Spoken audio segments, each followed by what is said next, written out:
Bonsoir à toutes et à tous. Bonsoir Annelise Robert.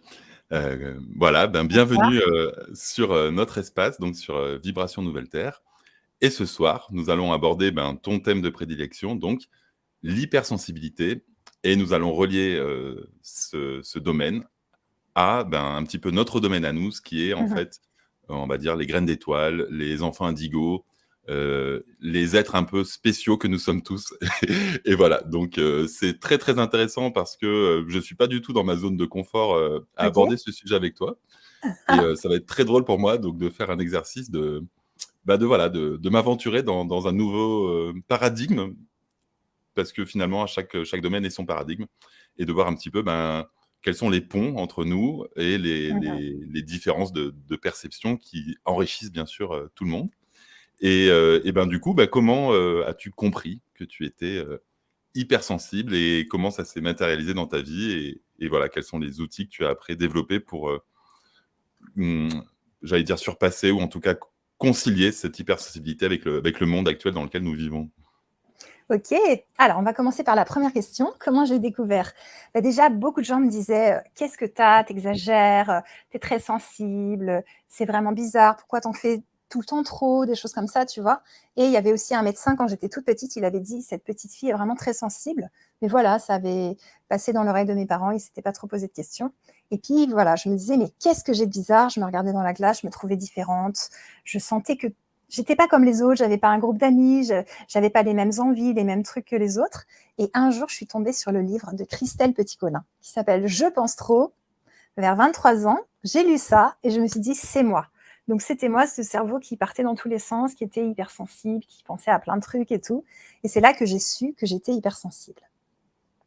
Et donc ce mot, un petit peu est un petit peu un fourre-tout, parce que du coup, qu'est-ce qui fait que vraiment on peut définir? Est-ce qu'il y a, des points précis qui permettent de définir un hypersensible, par rapport à d'autres, formes de sensibilité, ou, voilà?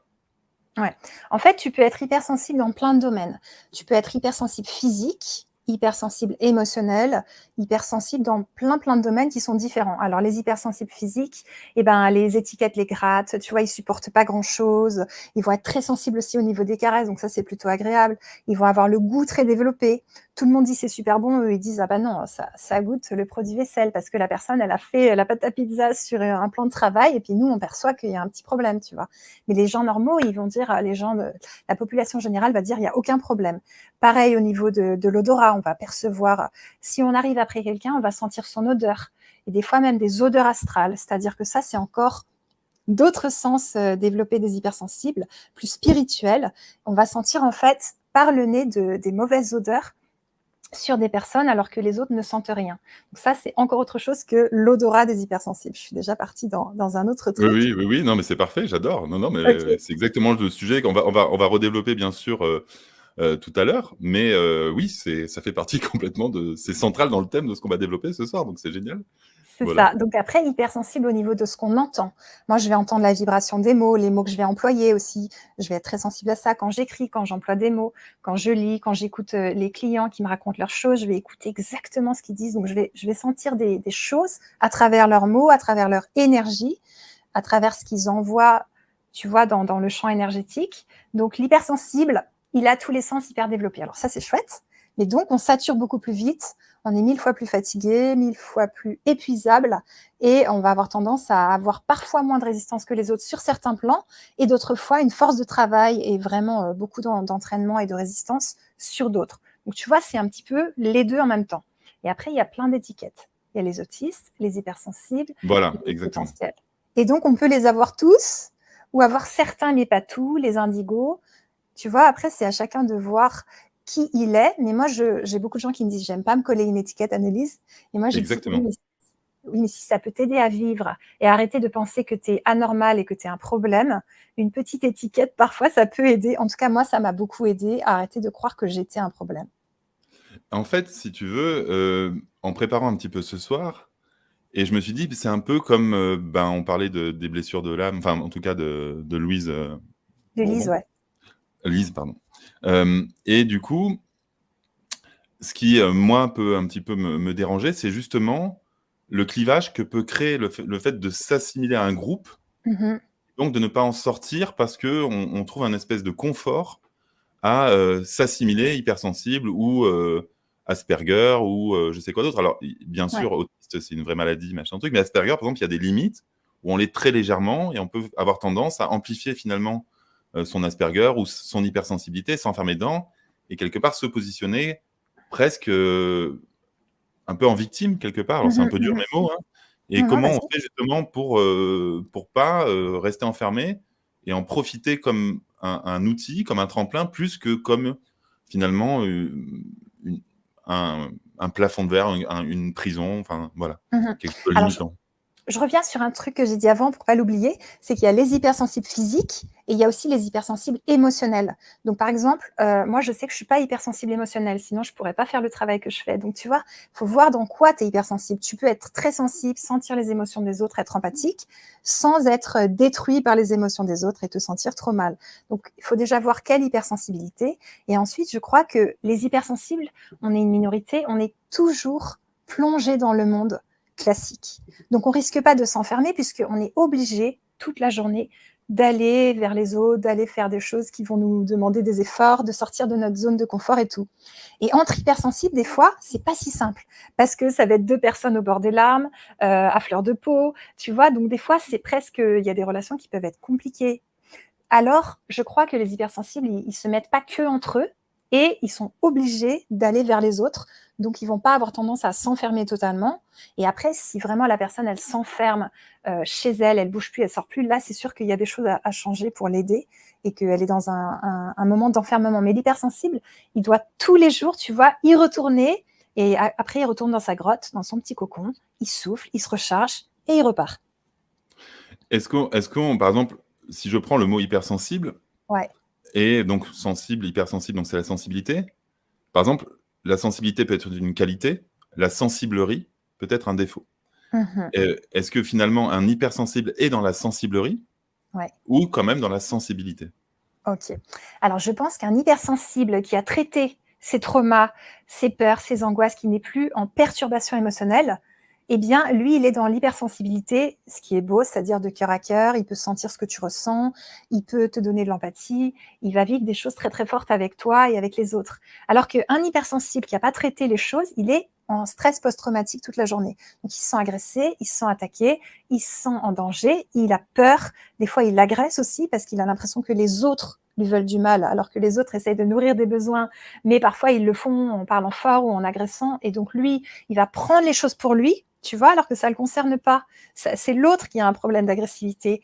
Donc la personne hypersensible qui n'est pas traitée dans ses traumas, elle va comme arriver et se sentir super mal. Et hop, elle se sent agressée, alors que c'est pas elle qui est visée. Je ferais la différence un petit peu comme Oui, ça. est-ce qu'on pourrait dire, par exemple, que celui qui a traité serait plus dans la compassion et celui qui a pas traité serait plus dans l'empathie, quelque part?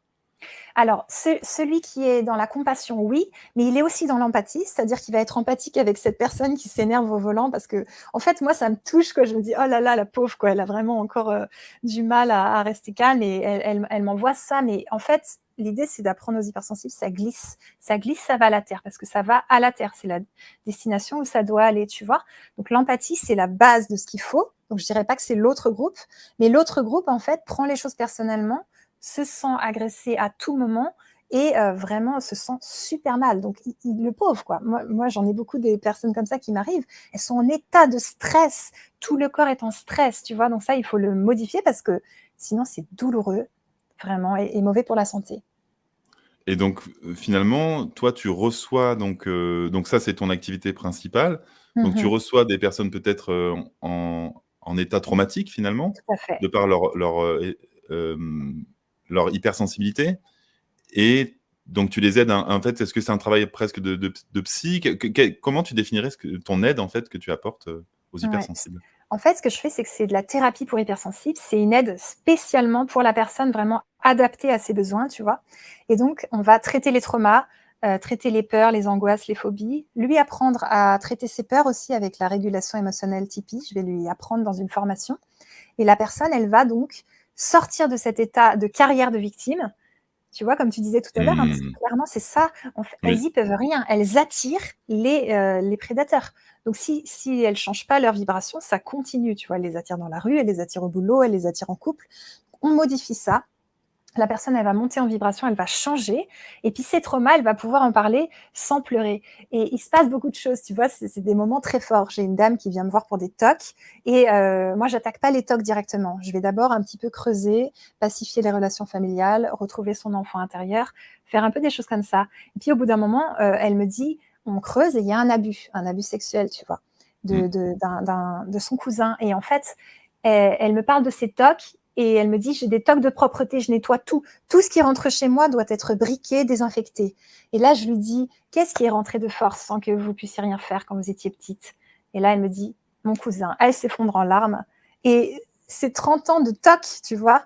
Mais la cause, il y en a une, et c'est ça qui est fou, c'est que si tu vas chercher à traiter les causes, elle va arrêter de tout désinfecter, tu vois.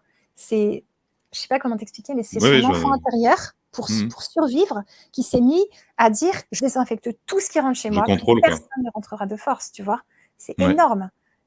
Et en fait, ça Et parle de ouais. cet abus d'enfant, tu vois. Alors, tu as dit une phrase qui m'intrigue beaucoup: «L'hypersensible, justement, attire à lui». Alors là, je t'entends pas, c'est Je bizarre. Il y a plus...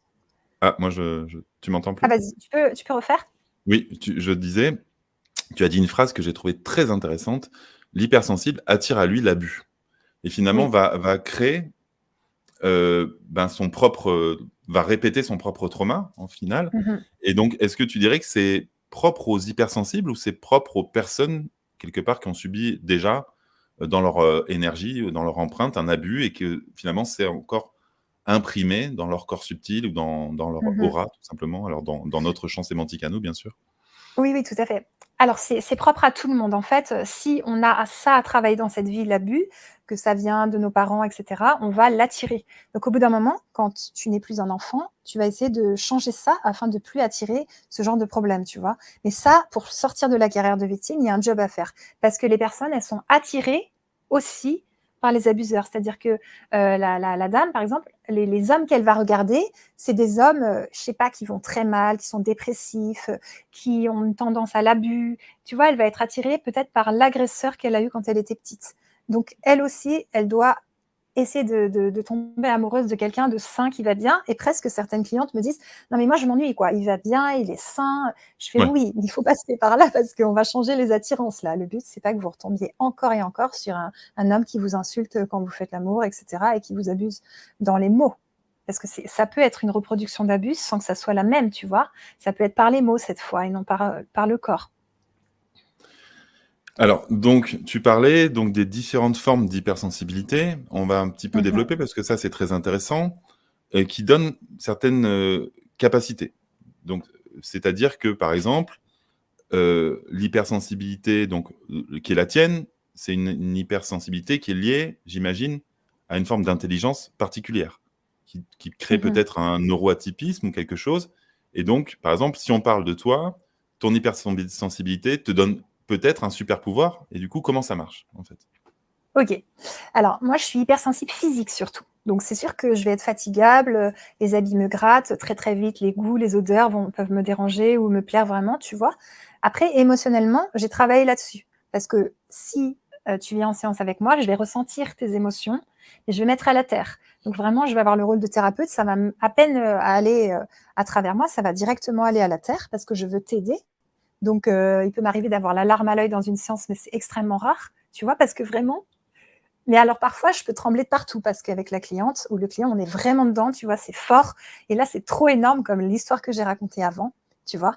Et là, par exemple, j'avais des fourmis partout et je l'ai dit à la cliente parce que fallait qu'elle se rende compte que c'était l'œuvre de sa petite, en fait. C'était sa petite qui avait mis les tocs en place. Donc, on a remercié la petite d'avoir mis ça en place pour l'aider, tu vois. C'était trop beau, quoi. En fait, elle a fait ça par amour, cette petite fille qui est encore dans la cliente et qui agissait pour se défendre.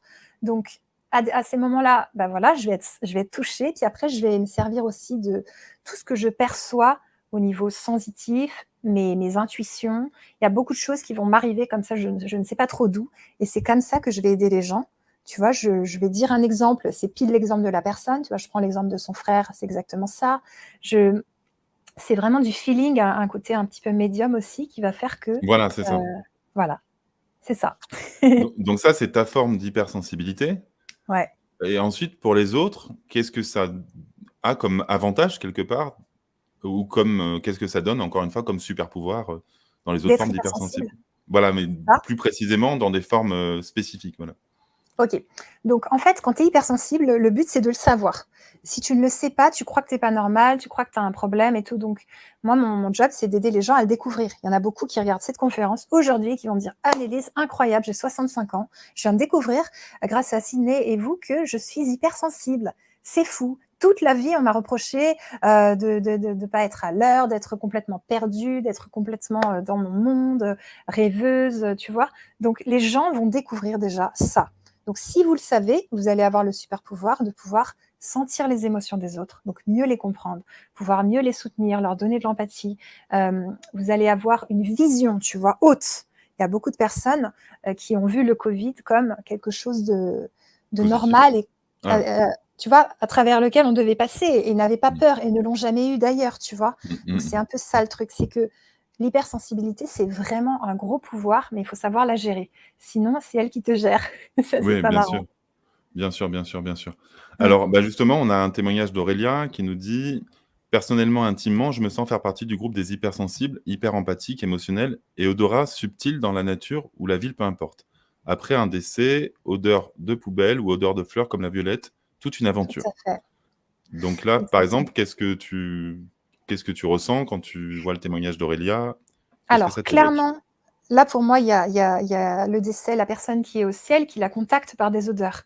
Moi, ça m'arrive aussi. Il faut savoir si ça va ou pas. Si c'est trop fréquent, on peut dire à la personne qui est au ciel de contacter un petit peu moins, parce que des fois, on a du mal à faire son deuil si vraiment c'est toutes les 5 minutes et cetera, tu vois?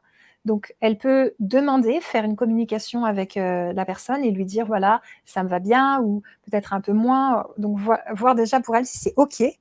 Et déjà, si elle sait qu'elle est hypersensible, c'est pas étonnant que la personne la contacte, parce que souvent les gens qui sont dans la majorité, qui sont pas du tout comme ça, ils vont dire ben voilà, la personne est morte, on ne sait pas où elle n'existe plus, tout est cendre et c'est fini, tu vois. Et moi, je sais que c'est tellement pas ça, parce que j'ai des contacts, j'ai l'odeur comme cette dame, tu vois, de ma grand-mère ou de Donc tu as la personnes. claire-olfaction, on peut dire, quelque Ouais, part? c'est ça. Et je sens quand des personnes arrivent à moi s'ils ont une odeur astrale, tu vois? Donc ça, mais par contre, c'est que des odeurs désagréables. Dans ce cas-là, c'est pas les morts là, cette fois, des gens que j'aime, c'est des gens qui ont des odeurs, donc ils sont chargés, mais je ne sais pas de quoi. En tout cas, moi, je le perçois par le nez et je peux te dire: «Bah, lui, il en a une, elle en a pas, lui, il en a une, elle en a une» et des fois, ils la perdent, mais une fois qu'ils l'ont, en général, ils la gardent longtemps. D'accord. Mmh. Donc tu lirais quand même, l'hypersensibilité aux capacités donc on a la claire-olfaction, la claire-audition, Mmh. la claire-vision, le clair-ressenti. Donc là, de toute façon, quelqu'un qui aurait développé une forme de médiumnité est forcément hypersensible. Alors, on peut pas dire forcément, mais en tout cas, il l'est très probablement. Santé. Merci. Et dans les 5 trucs de l'hypersensible, donc les 5 sens, tu vois? Une fois que tu as tes 5 sens là, bah, après tu prends les sens plus subtils que tu viens de citer.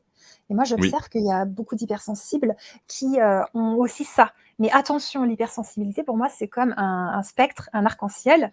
J'ai des clients hypersensibles qui sont moyennement sensibles, moyennement hypersensibles. Certains sont HPI, d'autres pas. Tu vois? C'est très variable. Tu peux avoir une hypersensibilité, juste qui te pourrit la vie, puis il faut que tu apprennes à la gérer. Et des fois, c'est une hypersensibilité pas si forte que ça. On a tous des hypersensibilités différentes. Et il faut bien savoir vivre avec soi pour être hypersensible en couple avec un autre hypersensible. Parce que sinon, c'est compliqué aussi, tu vois. Donc, il y a toute une plein d'apprentissages à faire. Et quelque part, donc il y a l'idée donc on peut le relier à la médiumnité et tu as un terme que tu as utilisé plusieurs fois qui est HPI et j'imagine HPE, ça marche aussi. Mmh. Donc est-ce qu'il y a aussi, des patterns ou est-ce qu'il y a des ponts entre les potentiels intellectuels, les hauts potentiels, voire les très hauts potentiels Ouais. et une forme d'hypersensibilité, et sous quelle forme? Est-ce que tu peux développer un petit peu si Mmh. c'est le cas? OK. Alors, je pense que la plupart des HPI sont hypersensibles. Mais tous les hypersensibles ne sont pas HPI. Et je dirais que, dans mon expérience, être HPI va aider l'hypersensible à vivre en société.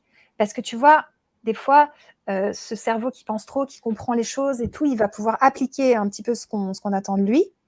Alors que des fois, le côté autiste Asperger ou un petit peu trop cash, authentique, indigo, genre je dis ce que je pense, tous ces côtés-là, moi que j'adore parce que je les ai aussi, je pense que le côté HPI, tout ça, va calmer ça pour pouvoir t'adapter un peu plus, comprendre comment ce qu'on attend de toi. Et le truc que j'ai compris tard, mais en tout cas, c'est une règle qu'il faudrait qu'elle soit expliquée aux enfants qui sont comme ça, mais c'est pas un truc qu'on adore, hein, mais ça marche quand même bien, c'est ne dis pas ce que tu penses et dis des choses que tu ne penses pas. En tout cas, dans un boulot salarié normal, si tu veux pas avoir que des problèmes, tu vois, c'est ce genre de choses qui sont importantes à savoir. Et au départ, quand tu arrives, tu dis tout ce que tu penses, tu dis tout ce qui va pas. Et là, tu as tout le monde à dos et tu comprends pas pourquoi. Et du coup, c'est la création peut-être d'un faux self, et donc d'une, forme de dissociation qui Ouais, peut être dangereuse, en fait. tout à Dans ce fait. Il y a ça, ou alors tu ne te crées pas de faux self, mais tu vas manger pour compenser, ou bien tu vas démissionner parce qu'en fait, tu tiens pas dans ce genre de job et tu vas t'épuiser et tu vas te dire: «Bah, qu'est-ce que j'ai qui va pas? Pourquoi je ne tiens pas plus de 4 ans dans un boulot salarié comme tout le monde?» Tu vois? Donc tu vas un peu te remettre en question alors que le boulot en entreprise pour les hypersensibles est compliqué parce que, bah, on s'ennuie, on comprend pas pourquoi on doit obéir à des règles qui sont pas justes, la hiérarchie nous freine et en même temps, tu vois, il vaudrait, et c'est bien aussi parce que sinon on part dans tous les sens. Donc, les hypersensibles sont pas du tout adaptés à la société, mais heureusement qu'ils sont là. Sinon, ça serait des rails et puis ça serait vraiment trop cadré, et, tu vois. Mais en même temps, les gens qui sont pas hypersensibles et cadrés font aussi marcher le système. Les pompiers, les Mmh médecins, tu vois. mh. Donc, il y a besoin de tout le monde. Et donc oui, oui, moi j'aime bien cette idée entre le fait que, quelque part, ils font un petit peu dérailler le train, mais à leur façon, malgré, enfin «leur différence» entre guillemets, et Ouais, quelque part, en faisant dérailler, ils renforcent le système aussi, parce qu'ils l'éprouvent et du c'est coup, ça. ça crée de nouvelles solutions. Hem, alors, ce qui est intéressant, c'est de par rapport au cerveau. Donc on parle souvent du cerveau gauche et du cerveau droit. Mm. Et le cerveau gauche étant, plus rationnel et le cerveau droit étant plus dans, l'intuition, la créativité, voilà. Hem, Est-ce que tu dirais qu'il y a un lien plus cerveau droit dans l'hypersensibilité ou que ça peut être les 2? Et que voilà, est-ce que finalement tu vois des patterns qui correspondraient plus au cerveau droit ou finalement on peut être hypersensible et je sais pas moi, que HPI et du coup être vraiment que cerveau gauche, voilà. Ouais. Alors, il y en a des comme ça, mais ils sont pas très nombreux, tu vois? Parfois, ils ont eu une interdiction d'avoir des pleurs, d'exister dans leurs émotions, donc ils ont tout fermé et ils sont à fond dans leur intelligence, tu vois? Mais ce qui explique bien, les personnes qui étudient beaucoup le phénomène comme Christelle Petit-Colin, c'est que, hem, les HPI, tout ça, ils sont surtout des personnes qui pensent trop et qui sont dans l'émotionnel. C'est-à-dire qu'on teinte tout d'affectif. Donc clairement, les hypersensibles, c'est émotion, émotion, émotion. Tout va être teinté d'affectif et des fois, il faudrait pas, tu vois. Oui, Le garagiste, le machin. Donc, des fois, on essaie de redevenir un peu objectif. Tu vois, tu apprends une mauvaise nouvelle, il y a un truc vraiment, l'administration te demande un truc totalement injuste. Et je sais pas, par exemple, refaire ton permis de conduire ou un truc pas cool, tu vois.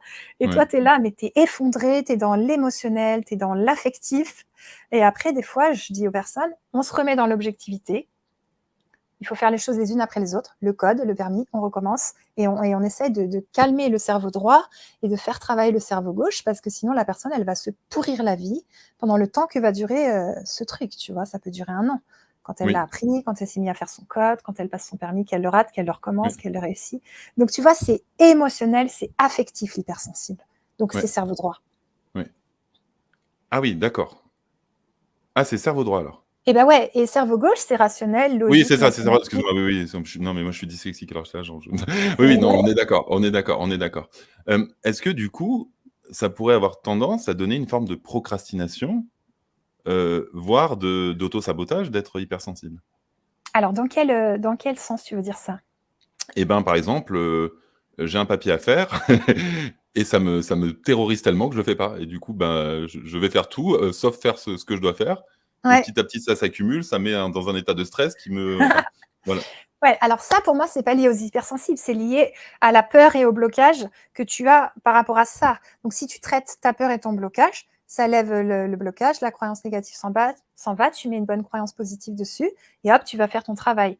Donc, la procrastination, elle marche pour tous les êtres humains, mais les hypersensibles, comme ils sont plus touchés que la moyenne des gens, eh ben, leurs peurs sont plus fortes. Donc, ils vont faire des montagnes, tu vois, de rien, mais quand ils sont dedans, c'est pas rien pour eux. Mais je vous rassure, une fois que ça va mieux, que vous avez pu vraiment régler vos blessures du passé, vos traumas, votre vie, elle va être belle. Vous allez arrêter d'être en état d'hypervigilance, stress post-traumatique, à fleur de peau, tu vois, et la vie change. Mais si la personne, elle n'a pas fait tout ça, mais quel cauchemar. Moi, je l'ai vécu des années d'être dans cet état où je me sentais agressée tout le temps, j'avais l'impression que tout le monde me voulait du mal, que tout était une montagne.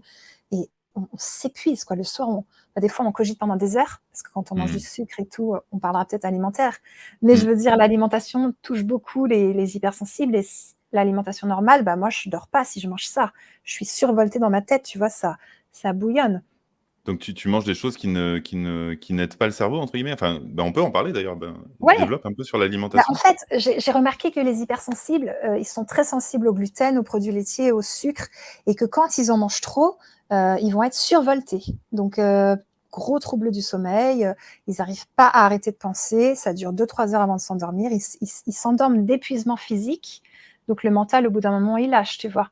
Et même des fois, il ne veut pas lâcher, donc ça Ouais. continue à penser alors que le corps, il n'en peut plus et que quand il commence à manger des fruits, des légumes crus, des choses vivantes et qui ne sont pas transformées, eh bien, à ce moment-là, ils dorment le soir, et ils arrivent à s'endormir, à s'endormir vite, et ils ont beaucoup plus d'énergie, ils n'ont pas de déprime, de dépression. Voilà. Moi, tu vois, j'ai observé que si je mange du gluten pendant 3-4 jours, eh bien, les idées vont être tristes, alors que j'ai jamais ça d'habitude. Ah voilà, moi c'est le sucre Tu vois. triste. Moi j'ai le sucre triste. Le sucre triste. Ouais, c'est ça. C'est ça. Du coup, tu vois, ça me pose question par rapport à la question que je t'ai posée avant. C'est-à-dire que si tu me dis un hypersensible cogite trop et en même Ouais. temps, il est plutôt, cerveau droit, tu vois? Alors pour moi, celui qui cogite trop est plutôt cerveau gauche, Ah oui. finalement. Alors pour moi, le cerveau gauche, tu vois, c'est un ingénieur très, très, très mathématicien. Il est logique. Tu lui demandes de faire cet exercice, il le fait, puis après, il va tondre sa pelouse. Pour moi, le cerveau gauche, il est efficace, logique, rationnel. Il va vite, boum, boum, boum. Alors que le cerveau droit, il est dans l'émotionnel. Donc, ma mère m'a Ouais. appelé. Oh là là, c'est dur. Ma mère m'a pas appelé. Oh là là, c'est dur. Je dois aller chez Mmh. le garagiste. Oh là là, je l'aime pas. Tu Mmh. vois, tout est. Et si on se calme pas un peu, qu'on n'a pas des habitudes de vie, des tips, plein de trucs, c'est une cata, quoi. Tu vois, on est genre, Tu te noies dans un verre d'eau, quoi. mais complètement. Et d'ailleurs, j'ai une cliente que j'adore, je la salue d'ailleurs, elle regardera la conf.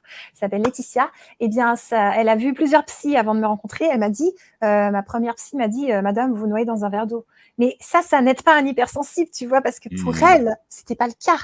Et maintenant que Mmh. beaucoup de ses traumas sont réglés, ben, elle prend les choses avec plus de recul, elle se sent moins agressée par les autres, elle arrive mieux à poser ses limites, et donc on pourrait plus lui dire tu te noies dans un verre d'eau. Mais c'est normal qu'un hypersensible à la base, dans une société comme ça, se noie dans un verre d'eau, tu vois. Alors, petite question d'Aurélia, les addictions peuvent-elles être une manière de vouloir amoindrir l'hypersensibilité qui n'est pas encore consciente ou qu'on ne sait pas encore gérer? Tout à fait, tout à fait. Donc il y a pas mal d'hypersensibles qui vont dans le sucre, on en parlait tout à l'heure, l'alcool, les drogues, et cetera, le sexe et tout ça, pour vraiment tout enlever. Donc ça, comment dire, c'est un processus vraiment super intéressant qu'il y a une doctoresse qui a étudié. Et en fait, pour disjoncter, pour ne plus ressentir d'émotions, on a 2 choses. Soit on est victime de quelque chose, ça nous fait disjoncter, tu vois? Donc se sidérer, sortir de son corps.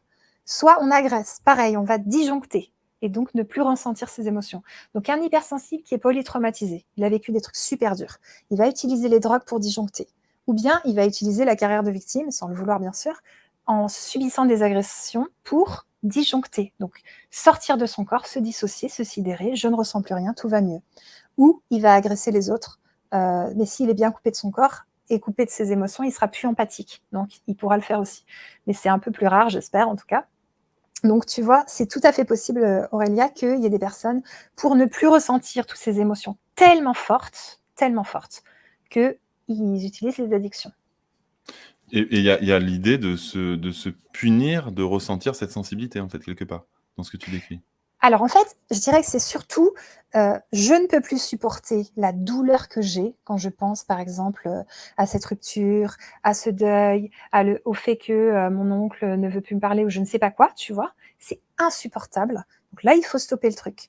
Donc on va utiliser les techniques que j'ai dit, addiction, vivre une agression ou agresser. Donc la personne en fait, son corps ne peut plus supporter les émotions qu'elle a, c'est trop difficile. C'est pour ça que la plupart des prostituées, tu vois, elles ont subi des agressions sexuelles quand elles étaient petites. Donc elles font ce métier de prostituée, elles arrivent à le faire parce qu'à chaque fois, elles vont redisjoncter. Donc à chaque fois, ça va les couper de leurs émotions difficiles. Tu te rends compte? Donc en fait, c'est des survivantes et c'est des personnes qui essayent de survivre à des traumas non traités en redisjonctant avec l'alcool et avec le métier qu'elles font, tu vois. Et T'en as dans ta clientèle? j'en ai pas dans ma clientèle, mais j'ai D'accord. pas mal étudié le sujet et j'ai compris ça en fait. C'est Voilà. c'est c'est là, c'est un éclairage complètement nouveau. Donc en Mmh. fait, ce qui est bizarre parce qu'en fait, si je resubis un trauma, je vais Mmh. y penser.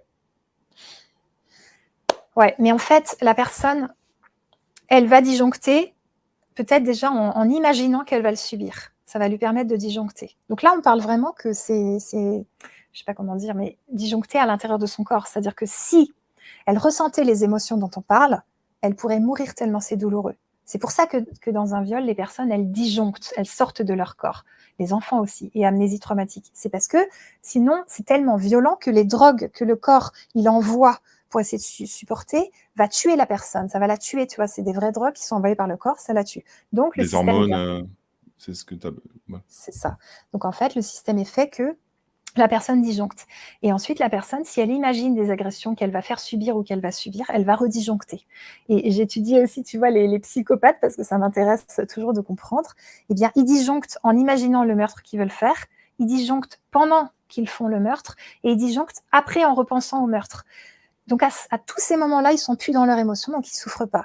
Et ensuite, une fois qu'ils ont bien repensé, ils arrivent plus à disjoncter avec ça, il faut qu'ils imaginent un nouveau meurtre pour pouvoir redisjoncter et donc s'anesthésier de leurs émotions. Et C'est c'est c'est c'est c'est énorme. hallucinant ce que tu es en train de Je dire. précise que c'est Muriel Salmona, la doctoresse, qui travaille là-dessus, qui explique tout sur son site, parce que vraiment, j'ai appris beaucoup de choses là-bas et ça peut intéresser des gens. En fait, ce que tu es en train de dire, quand je revis en pensée un trauma, je ne souffre pas. Ça peut arriver pour des personnes. Ça peut arriver. En tout cas, pour le psychopathe, quand il repense à ce qu'il a fait, il redisjoncte. Mais est-ce que Et tu le une dis aussi pour la personne. victime? La victime, Alors, quelque pour la part victime, elle peut en fait se remettre dans un trauma, tu vois. Donc, elle y retourne. c'est Et énorme. là, elle disjoncte. Je pense pas qu'elle disjoncte avant, mais en tout cas, je sais qu'elle disjoncte pendant. Donc, comme ça, elle ne ressent jamais les douleurs de son enfance quand elle a vécu le premier trauma, qui est celui qui a traité.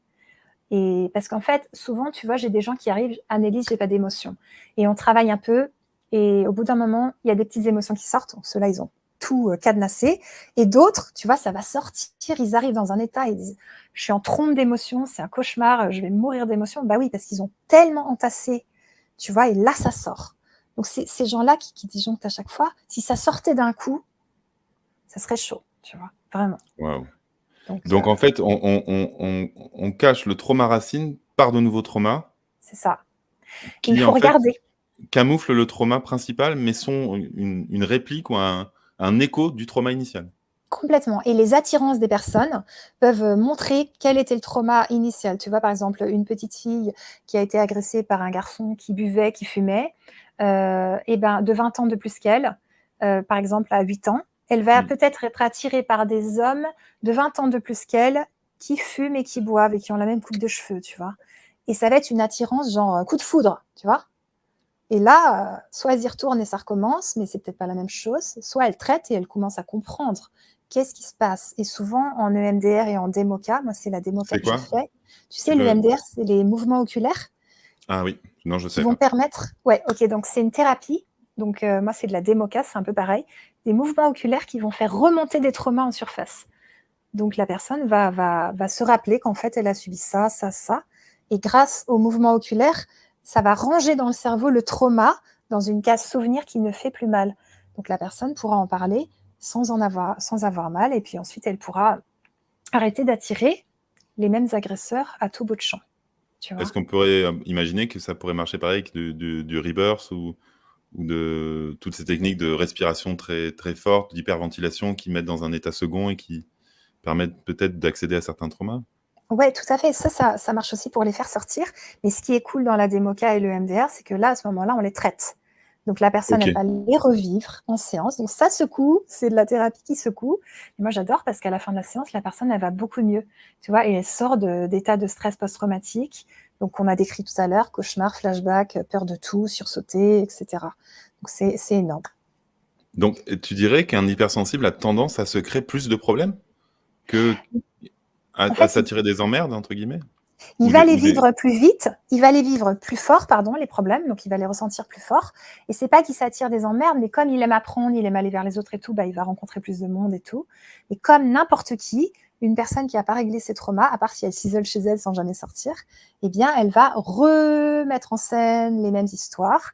Parce qu'au boulot, on remet en scène les histoires avec nos parents, les histoires, les traumas qu'on a eu, tu vois, on remet en scène, on est dans une pièce de théâtre, on remet en scène les choses. Et tant que tu répètes les mêmes scènes, c'est que tu n'as pas traité ce qu'il fallait parce que tu dis mais pourquoi je me fais toujours agresser par ma boss dans tous les boulots que je fais, tu vois? mmh Parce que tu n'as pas mh. réglé ta tante insupportable, marâtre, qui te parlait mal et qui t'enfermait dans le placard, mais tu t'en rappelles même plus. Ça, tu l'as amnésie, tu vois? Donc il va falloir le faire sortir, t'en rappeler, puis ensuite tu verras que tu seras plus tétanisé face aux femmes de 10 ans de plus que toi ou de 20 ans de plus que toi qui sont autoritaires. Donc l'idée, c'est est-ce que je suis libre là ou est-ce que je suis en train de répéter des pièces de théâtre que je vois que c'est toujours les mêmes et que j'observe qu'elles ne se règlent pas et que ça ne me rend pas heureuse. Là, il y a des choses à voir là-dessous. Donc en fait, il y a un travail de traitement Ouais. de la peur, du trauma, à faire, mais ça, c'est chez tout le monde ou c'est encore plus chez l'hypersensible? Ouais, c'est chez tout le monde, mais l'hypersensible va le vivre plus fort. Et puis comme les hypersensibles, ils sont aussi là, tu vois, pour secouer leur famille, pour faire bouger tout le monde, bah, eux, ils vont avoir tendance à vouloir régler les problèmes, les leurs et ceux des autres. Alors des fois, il faut les stopper parce qu'ils veulent trop régler les problèmes des autres, alors que les autres, ils veulent pas spécialement. Donc ça, c'est choquant pour nous, parce que pour nous, un problème doit être réglé. Mais donc, il va régler l'hypersensible ses problèmes, ce qui va faire que les autres autour vont peut-être avoir envie aussi de bouger et de faire des choses pour leurs problèmes. Mais la plupart des gens, ça, c'est un peu frustrant, mais ne règlent pas leurs problèmes. Vivent avec et puis c'est tout, quoi. Par rapport à l'idée de cesser de trop réfléchir, que tu disais est une des caractéristiques, donc tu me Ouais, disais tout à l'heure que tous les HPI sont hypersensibles. Tu la confirmes? plupart, ouais, la plupart. D'accord. Sauf si on leur a interdit d'être dans l'émotion, tu vois? OK, Mais il y mais on a va quelques dire cas rares, tu vois? On les voit à la télé, genre le petit qui a aucune émotion, mais moi, j'y crois pas du tout, hein. Je pense qu'il a bien cadenassé tout ça et c'est un qu'on lui parle Robocop, un quoi. peu, il va se mettre à pleurer, quoi. C'est un Robocop. Voilà, hem et du coup, est-ce qu'on peut, par exemple, avec un IRM ou une observation du cerveau, voir certaines zones du cerveau qui sont, plus sollicitées ou plus, comment je peux dire? Développées chez les hypersensibles? Mmh. Plus exacerbées, voilà, c'est ça que je cherchais? Ouais, alors je pense qu'ils ont fait des études là-dessus en observant les cerveaux des hypersensibles et qu'il y a en effet des différences. Mais je me suis pas penchée sur cette question spécialement. En tout cas, ce que je peux observer, c'est que moi, par exemple, dans ma fratrie, j'ai l'hypersensibilité, mes frères pas du tout. Et on voit bien la différence. Ou quand je disais à mon frère: «Tu penses à quoi? À rien». Moi, je pense jamais à rien, tu vois? C'est tac, tac, tac, tac, tac. C'est vraiment un arbre et donc il y a des post-it partout pour, faire tout ce que je veux faire alors que voilà. Alors, pour répondre à la question de Aurélia, qu'est-ce qu'un HPI? Alors, c'est le nouveau mot pour dire surdoué. Mais maintenant, on dit haut potentiel, donc HPI, haut potentiel intellectuel. Il y a Mmh. aussi HPE, haut potentiel émotionnel. Et il y a bien sûr toute forme d'intelligence, hein, c'est pas que matheuse. Et je ne sais plus, on en est à 7 ou 9 formes d'intelligence différentes, je crois. Ouais. Et donc, voilà, pour répondre à ta question, Aurélia, à moins que tu aies quelque chose à rajouter, donc, c'est le nouveau Parfait. mot pour dire surdoué, en fait. Voilà. Mmh. Du coup, donc, hypersensibilité, hyper-empathie. Est-ce que c'est tout le temps lié ou est-ce qu'il y a des hypersensibles qui ne sont pas hyper empathes? Ouais, il y en a parce que tu vois, comme je te disais, l'hypersensibilité est très variable. On n'a pas tous les mêmes et ça dépend des gens, ça dépend des moments, ça dépend si tu as bien nourri tes besoins, si tu es fatigué, si tu es en pleine forme et cetera. Donc l'hyperempathie, tu vois, c'est si je me branche à quelqu'un, je peux sentir son extrême douleur, son extrême tristesse. Des fois, je marche dans la rue, je croise un monsieur et là, oh là là, quelle tristesse, tu vois? Alors ça, je peux pas le faire tout le temps, sinon moi je m'épuise total, donc j'essaie de pas le faire trop souvent et de ne pas me brancher de cette façon aux gens, donc plutôt d'essayer d'évacuer à la terre ce que je peux ressentir en termes d'odeur et en termes d'énergie comme ça. Mmh. L'hyper-empathie se canalise, sinon on ne peut Mmh. pas faire ce métier. Et il y a beaucoup de gens qui ont envie de la canaliser aussi parce que quand tu es hyper-empathe, tu ressens les émotions de l'autre. Bah, soit tu veux que tout le monde aille bien, donc là tu es mal barré parce qu'il y a du boulot, soit il faut que tu arrives à couper parce que c'est ça. Mais même si tu te positionnes bien dans le ventre, etc., bien posé, et que tu fais pas ton hyper-empathe sur le coup dans un moment dur, après, il faudra que ça sorte. Donc après, il y aura beaucoup de larmes qui vont sortir, il faudra dialoguer, parler, parler, pour que toute ta douleur de ton trauma que tu viens de vivre sorte et s'évacue. Sinon, maux de gorge, maux de dos, tu vois. Très, très vite, on a des symptômes quand on ne dit pas ce qu'on pense ou quand on a encaissé Oui, quelque chose. Quand oui. on prend sur soi, il ne faut pas Le prendre sur mal soi. le mal a dit. Le Hem, maladie. donc est-ce que tu dirais que l'hypersensible a du mal à être à l'écoute, finalement, de ses besoins, et a tendance à se sacrifier, à s'oublier, Ouais. heu, à prendre tout le mal des autres pour lui-même? Mmh mh. Heu, est-ce que tu peux Ouais, un petit peu tout développer? à fait. Ça, c'est un gros travail que je propose, aux personnes, tu vois? C'est d'apprendre à déjà qu'elles sont hypersensibles, savoir ce que c'est, savoir l'expliquer aux autres, commencer à vivre avec soi et comprendre qu'en fait, si elles nourrissent bien leurs besoins, à leur rythme, tranquillement, eh bien, elles vont pouvoir contribuer à nourrir les besoins des autres et non pas nourrir les besoins des autres comme elles faisaient avant les leurs, tu vois? Comme elles faisaient auparavant, à s'épuiser totalement. Parce que si tu n'as plus rien à donner, qu'est-ce que tu veux donner aux autres? Donc c'est Mmh. d'abord toi, tu passes en priorité, tu es la personne la plus importante au monde et ça je leur explique. Ils ont du mal et puis au bout d'un moment ils comprennent qu'à ce moment-là, quand ils seront bien nourris, que tout ira bien pour eux, et ben déjà ils vont arrêter de demander aux autres de les rendre heureux parce que c'est à toi de te rendre heureux, c'est pas à l'autre Tout de à te fait. rendre heureux. Tu vois? Donc on revient à la base, d'abord soi, ensuite les autres et on donne avec le cœur. Donc pas je vais me forcer à faire ça, je vais en faire trop, puis après je vais en vouloir à l'autre parce que lui, il en a fait moins, normal, Mmh. j'ai cartonné toute la journée et tout. Donc on Mmh. se calme et on se dit: «Est-ce que j'ai envie de faire ça? Non, là, c'est trop pour moi, et ben, je le fais pas», et cetera.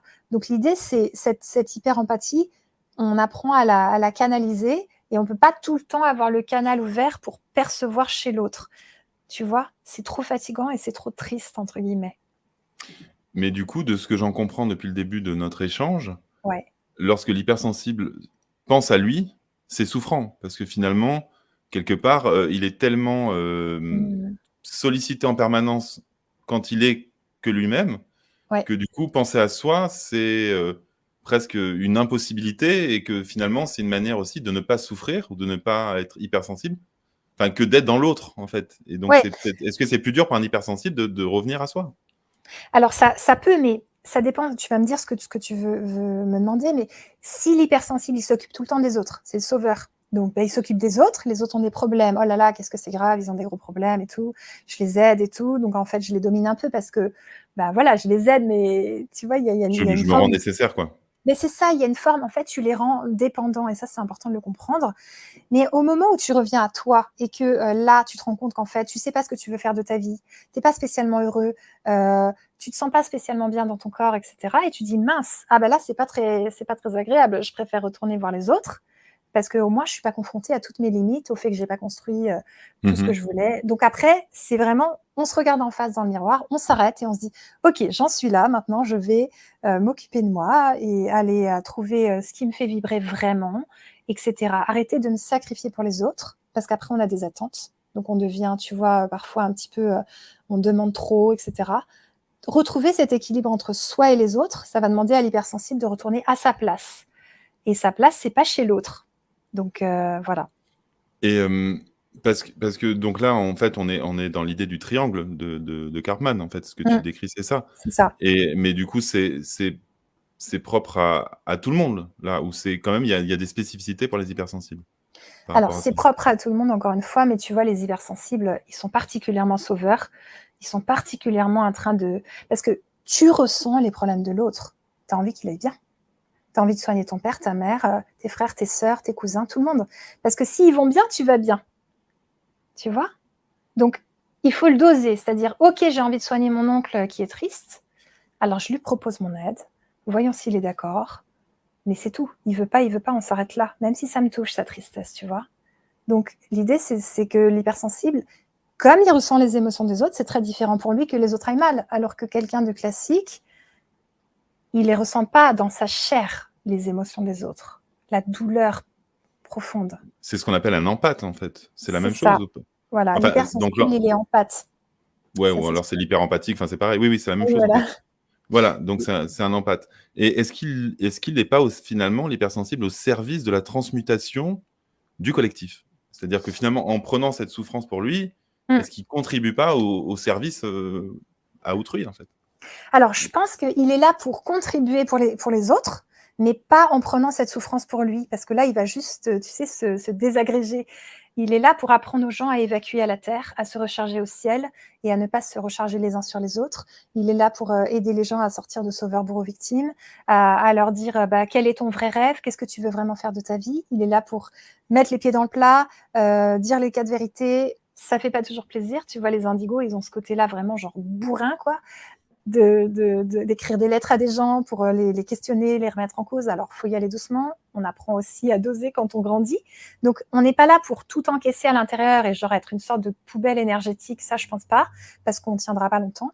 Mais par contre, être un chemin qui peut être suivi par d'autres, montrer le chemin que oui, tu as le droit d'avoir un boulot que tu aimes, tu as le droit d'être avec un partenaire que tu aimes, tu as le droit de dire stop, j'en peux plus avec les enfants, de demander de l'aide. On n'est pas là pour souffrir ni pour être dans des rails, dans une entreprise à mourir tous les jours à petit feu.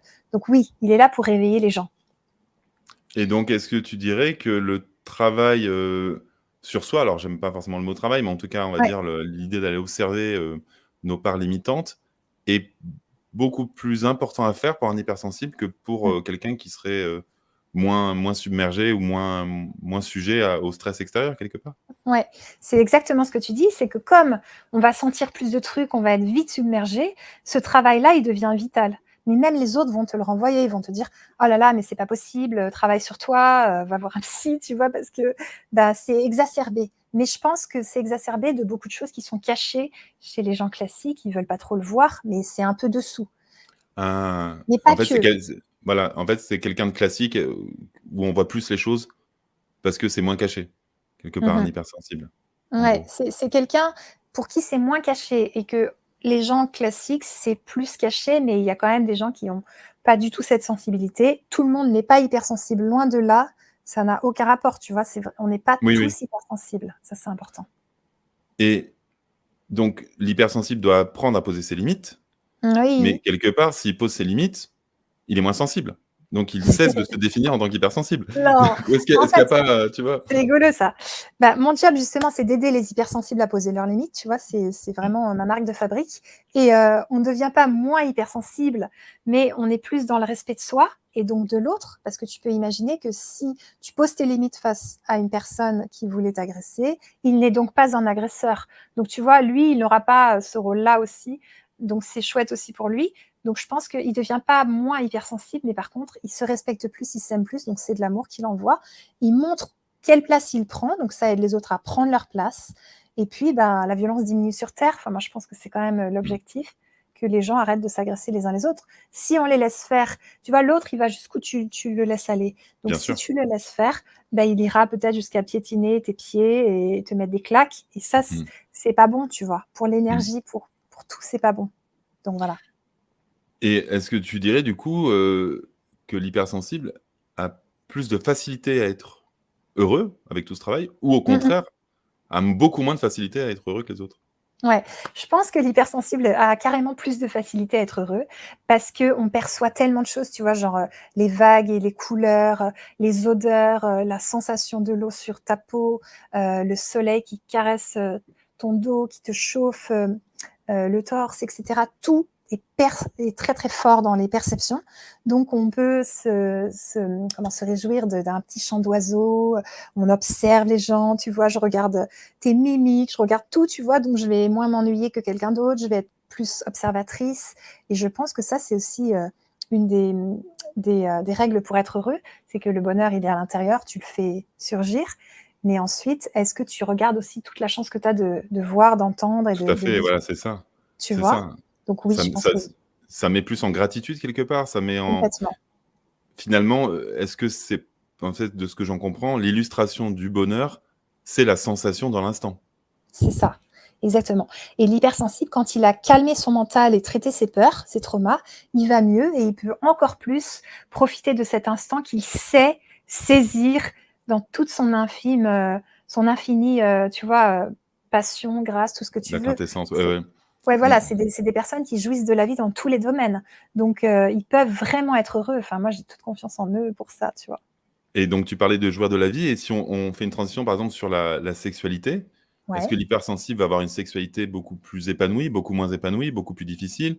Mmh. Peut-être tomber dans les addictions, dans voilà, comment ça Alors, se encore une présente? fois, ça dépend de l'hypersensible, tu vois? De où il en est, de comment il va et cetera, ce que j'ai dit avant. Mais si, il va bien et cetera, oui, il va sentir plus de choses que les autres, il va avoir plus d'imagination, il va inventer des nouveaux trucs, il va sortir aussi des dogmes, tu vois? De toutes les règles, de ce qu'il faudrait faire normalement et cetera. Donc ça va être, tu vois, comme un feu d'artifice, un tableau d'art, ça sera tout le temps différent et ils s'ennuieront jamais. C'est quelque chose qui va être de la créativité à l'état pur.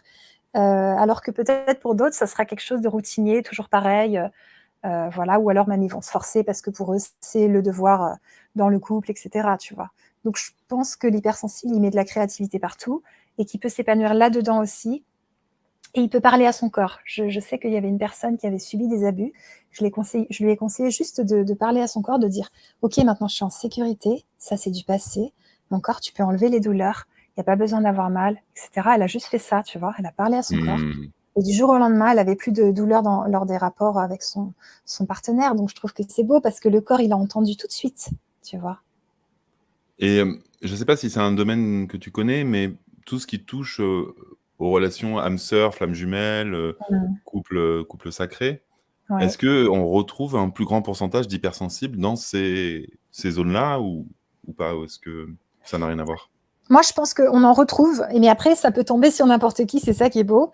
Et de ce que je connais, c'est que les âmes sœurs, ça peut être très, très beau, très, très doux, et que les flammes jumelles, ça déchire pas mal, et que c'est très dur, et que ça fait du coup de foudre, et que ça fait des ruptures et de la souffrance.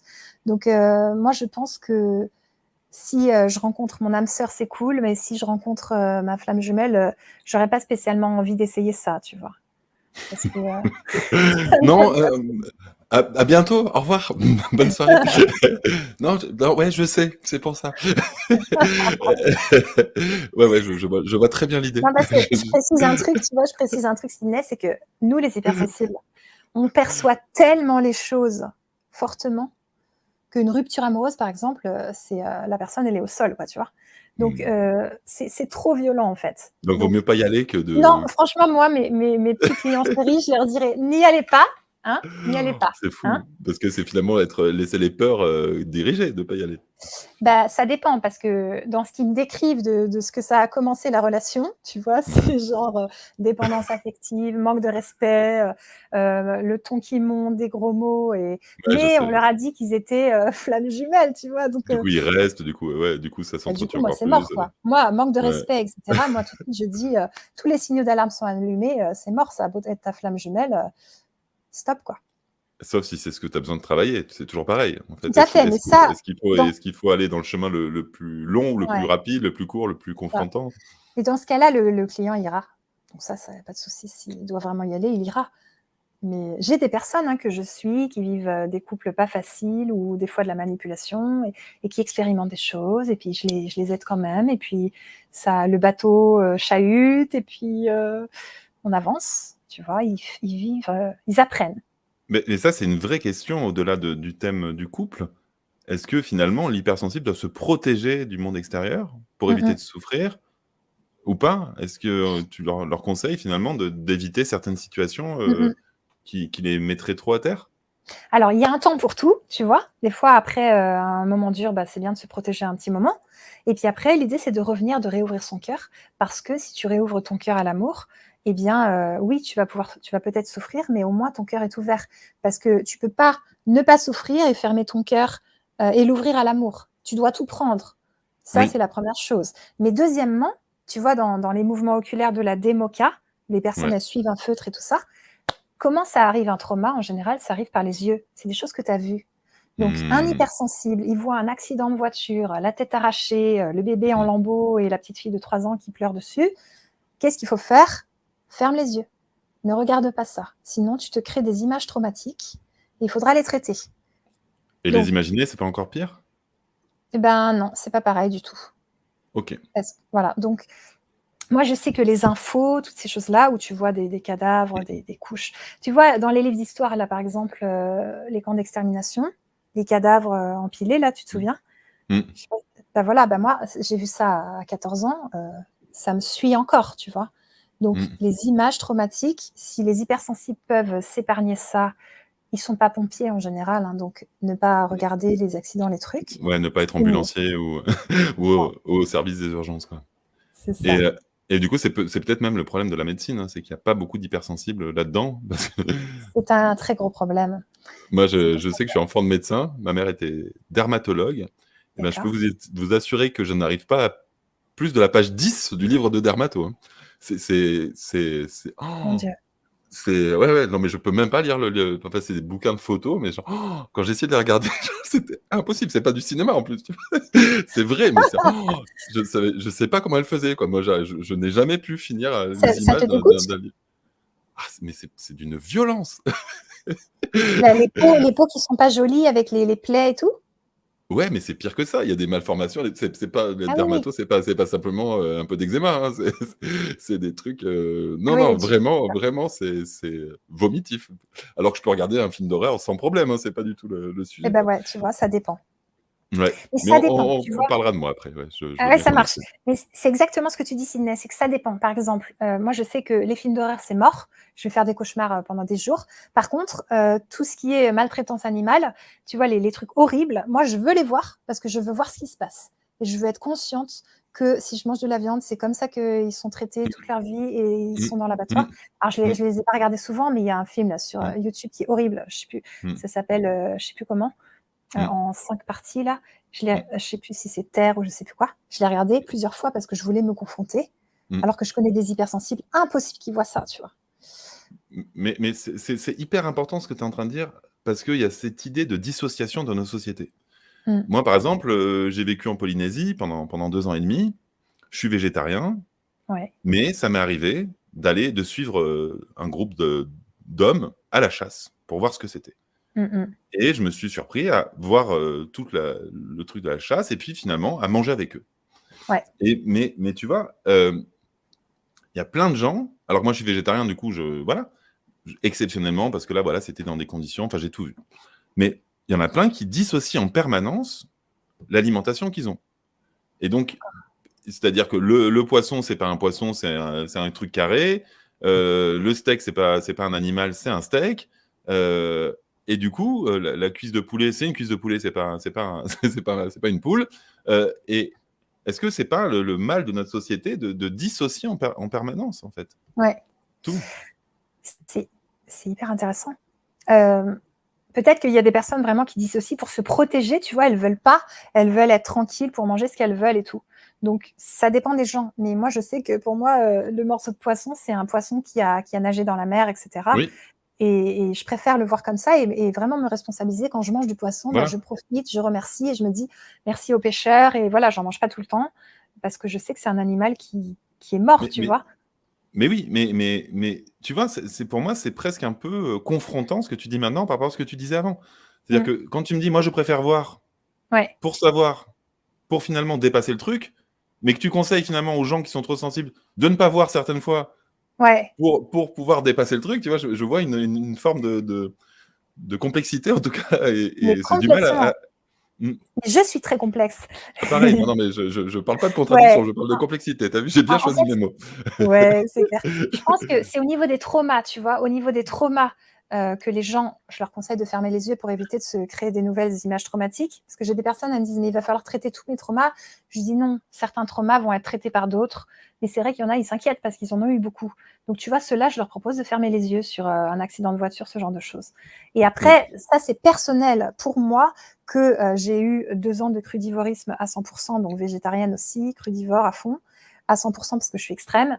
Et justement, je suis sortie de ça et maintenant j'ai plus envie d'être extrême, donc de me dire, bah, je mange plus jamais ça et tout. Je préfère trouver une mesure. Et ça, c'est difficile pour les hypersensibles de pas être extrême. On l'est souvent. voilà, c'est ça, c'est Donc ça. c'est pour ça que j'ai ce côté genre un peu plus mesuré, gratitude, je m'assagie et J'aime bien regarder un petit peu comment sont traités les animaux parce que j'ai besoin d'avoir la notion des choses et de savoir après ce que je fais, ce que je choisis. Donc ça, c'est plus mon côté intègre et genre droit, tu vois.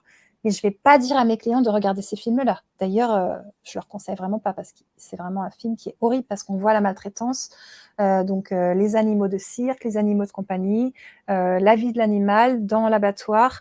Enfin, Mmh. tu vois, les habits, tout ce qu'on se sert, les 5 et Mmh mh. les tests chimiques, tu sais, Mmh. les laboratoires. Laboratoire. On voit Mmh. tout ça, Mmh. tu vois. Et est-ce que tu dirais, tu vois, tu me disais: «Moi, je suis extrême», en Ouais. parlant de toi-même. Ça veut pas dire que je le suis pas, hein, je le suis aussi. Hem, hem et du coup, est-ce que tu dirais qu'un hypersensible est plus multipotentiel, Ouais, quelque part, que monotâche? tout à fait. Je pense que oui. Et après, ben, des fois, ils se disent, mais je ne sais rien faire parce qu'en fait, ils s'éparpillent, ils font plein de choses. Et justement, l'idée, c'est d'arriver à relier le tout pour te créer un boulot de rêve et pouvoir servir la société et les autres, contribuer pour les autres d'une bonne façon. Mais des fois, il faut relier des choses qui te paraissent un petit peu illogiques, tu vois. C'est normal qu'on s'intéresse à plein de choses. Après, il y a quelque chose de frustrant, c'est que on y va à fond sur un domaine et après, on s'arrête. Oui, c'est Mais il y a des le choses. multipotentiel, ouais, c'est ça? C'est Ouais. ça. Il y a des choses, tu vois, qui restent quand même.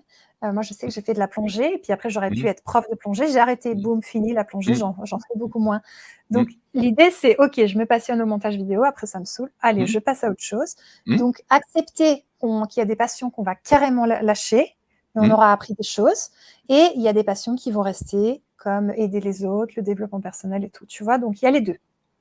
Mais c'est marrant parce que j'ai vu un TEDx Mmh. sur les multipotentiels qui était fait par une hypersensible parce qu'elle avait pratiquement les larmes aux yeux tout le long du truc et Ouais. où elle m'a complètement décomplexé là-dessus. C'est-à-dire Waouh. l'idée que, en fait, le multipotentiel, il n'est pas spécialiste et il n'est pas là pour ça. Et il Mmh. a le droit de lire 3 pages d'un bouquin et de pas le finir, de commencer 100 trucs et de jamais terminer. Parce qu'en fait, ce qu'il veut, c'est savoir où est l'information pour, le cas échéant, savoir la retrouver et pouvoir lier des concepts, des choses et relier les gens et les choses entre elles. Et donc, en Mmh. fait, ce qu'il fait, c'est accumuler de l'information en potentiel pour savoir, le cas échéant, comment relier des choses entre elles. Et donc, D'accord. ça suffit. Donc, c'est pour ça que tu as besoin de comprendre la plongée ou le montage, Mmh mais mh. à un moment, tu sais pas pourquoi, tu vas le relier à tu vois? Parce que finalement, l'intelligence, étymologiquement, ça vient d'interligere, qui veut dire lier entre.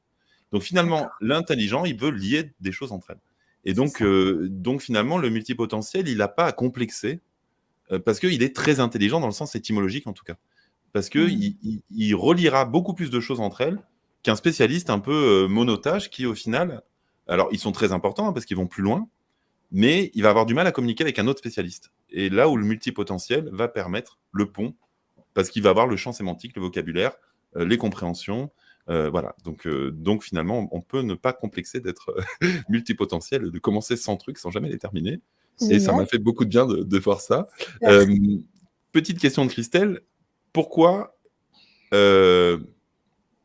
on ou devient hypersensible? Y a-t-il une cause générationnelle, un lien avec l'environnement ou autre? Mmh.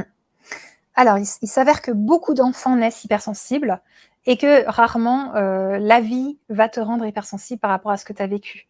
Donc je pense que pourquoi on le devient? Bah, il y a besoin de ces hypersensibles-là, on en a parlé tout à l'heure justement, pour changer la vibration de la Terre, faire bouger des choses, secouer les cocotiers. Ça secoue, on est là pour ça. Donc les indicos, les enfants cristaux, arc-en-ciel et cetera. Donc pourquoi? Ben, pour qu'il y ait de la variété, de la diversité et puis, je pense que c'est vraiment ça, tu vois? C'est ce sont des enfants qui secouent leurs parents, mais vraiment fort, tu Ouais, vois? ouais, Vraiment c'est fort. ça. Ouais, donc il y a cette idée en fait de challenger et donc oui, par rapport aux familles, Mmh. du coup, comment, alors dans les 2 sens, comment on gère en tant qu'hypersensible quand on est entouré d'une famille pas du tout sensible? Ouais. Et comment en tant que parent, on fait quand on a un enfant hypersensible pour le détecter et pour l'aider? OK. Alors, comment on gère quand on est hypersensible et qu'on a une famille pas du tout sensible? Déjà, bah, on se rend compte qu'on est hypersensible, donc on apprend à se connaître. On fait son mode d'emploi. On explique à ses frères et sœurs, à ses parents, de quoi on a besoin, qu'est-ce qui nous ferait du bien. Alors tu vois, j'ai créé le mode d'emploi d'un hypersensible en vidéo, mais je vais le répéter là, c'est Déjà, juste, comment tu vas? Comment tu vas, toi, Sydney? Ah! On va venir à moi après. Mais OK, OK, ça j'accepte le marche. challenge. Et la deuxième Attends, question? bah, ouais, finissons, sur la question, puis après, vas-y, on attaque sur, on va essayer de faire un diagnostic pour moi, pour voir si je OK, suis OK. hypersensible. Je suis très Et la curieux. deuxi ça marche. Et Qu'est-ce la deuxième question, ça sera, par exemple, si je connais ton challenge du moment, tu vois? Par exemple, tu t'es pété le pied et le médecin te dit que tu vas boiter toute ta vie et toi, tu as 40 ans et tu es vraiment très inquiet parce que tu veux pas être handicapé et en même temps, tu le seras peut-être, donc il y a un deuil qui se met en place. Enfin, donc je vais te demander, et par rapport à ça, comment ça va, tu vois? Donc ça, c'est un peu le mode d'emploi de l'hypersensible. Après, ça dépend des hypersensibles et il faut pas que la personne nous le sorte à tout bout de champ, tous les jours quand il nous parle. Mais je pense que nous, quand on demande à quelqu'un comment il va, on veut vraiment savoir comment il va. Oui, oui. Mais il y a des gens, ils demandent: «Est-ce que comment tu vas?» et en fait, d'une part, c'est que de la politesse, ils veulent pas entendre la réponse et d'autre part, des fois, la famille non hypersensible, elle va pas réussir à dire: «Et comment tu vas?» Donc ils vont parler de plein de trucs, mais ils vont pas poser la vraie question importante qui est Et d'ailleurs, celle-là. la manière dont tu me l'as posé, ça m'a déstabilisé complètement. Parce que c'était un vrai «comment tu vas», tu vois? C'est C'était pas ça, un «comment tu vas» de surface. Du coup, j'étais bloqué, je pouvais pas répondre: «Ouais, ouais, c'est super». ça. Ouais, Genre, me suis-je demandé exactement. comment je vais d'ailleurs? Oui, mais c'est ça, c'est exactement ça. Donc tu vois, le mode d'emploi de l'hypersensible, c'est ça, c'est ces 2 questions-là. Et donc la famille qui n'est pas du tout sensible, bah, c'est l'hypersensible qui va apprendre à sa famille, comment être, comment faire, comment tu vois? Mais après, il y a aussi la famille qui est sensible, mais pas hypersensible. Donc là, des fois, l'hypersensible, il faut qu'il y aille doucement aussi parce que, bah, à tellement crier, tu vois? Parce qu'il a besoin de ça, il a besoin de ci, il est pas content, bah, la famille, elle se fatigue aussi et elle, elle a aussi de la sensibilité. Donc tu vois, il y a vraiment des degrés, mais je crois que plus on ça s'agit, plus on comprend que les autres ont aussi des émotions, même s'ils sont peut-être pas étiquetés hypersensibles et que, on se calme un peu quoi, tu vois? Dans nos revendications, je pense. Remarque de Virginie intéressant, j'avais lu un livre qui disait que l'hypersensible a besoin de développer son ego. Mmh mh. Qu'est-ce que ça t'évoque?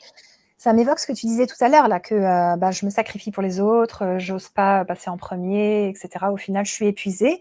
Donc oui, l'ego, pour moi, l'ego, c'est pas un ennemi, tu vois? C'est quelque chose de bien qui nous permet de si on est sur une île déserte, bah, de chercher à manger, de vouloir survivre et cetera, de faire marcher notre mental, de tu vois?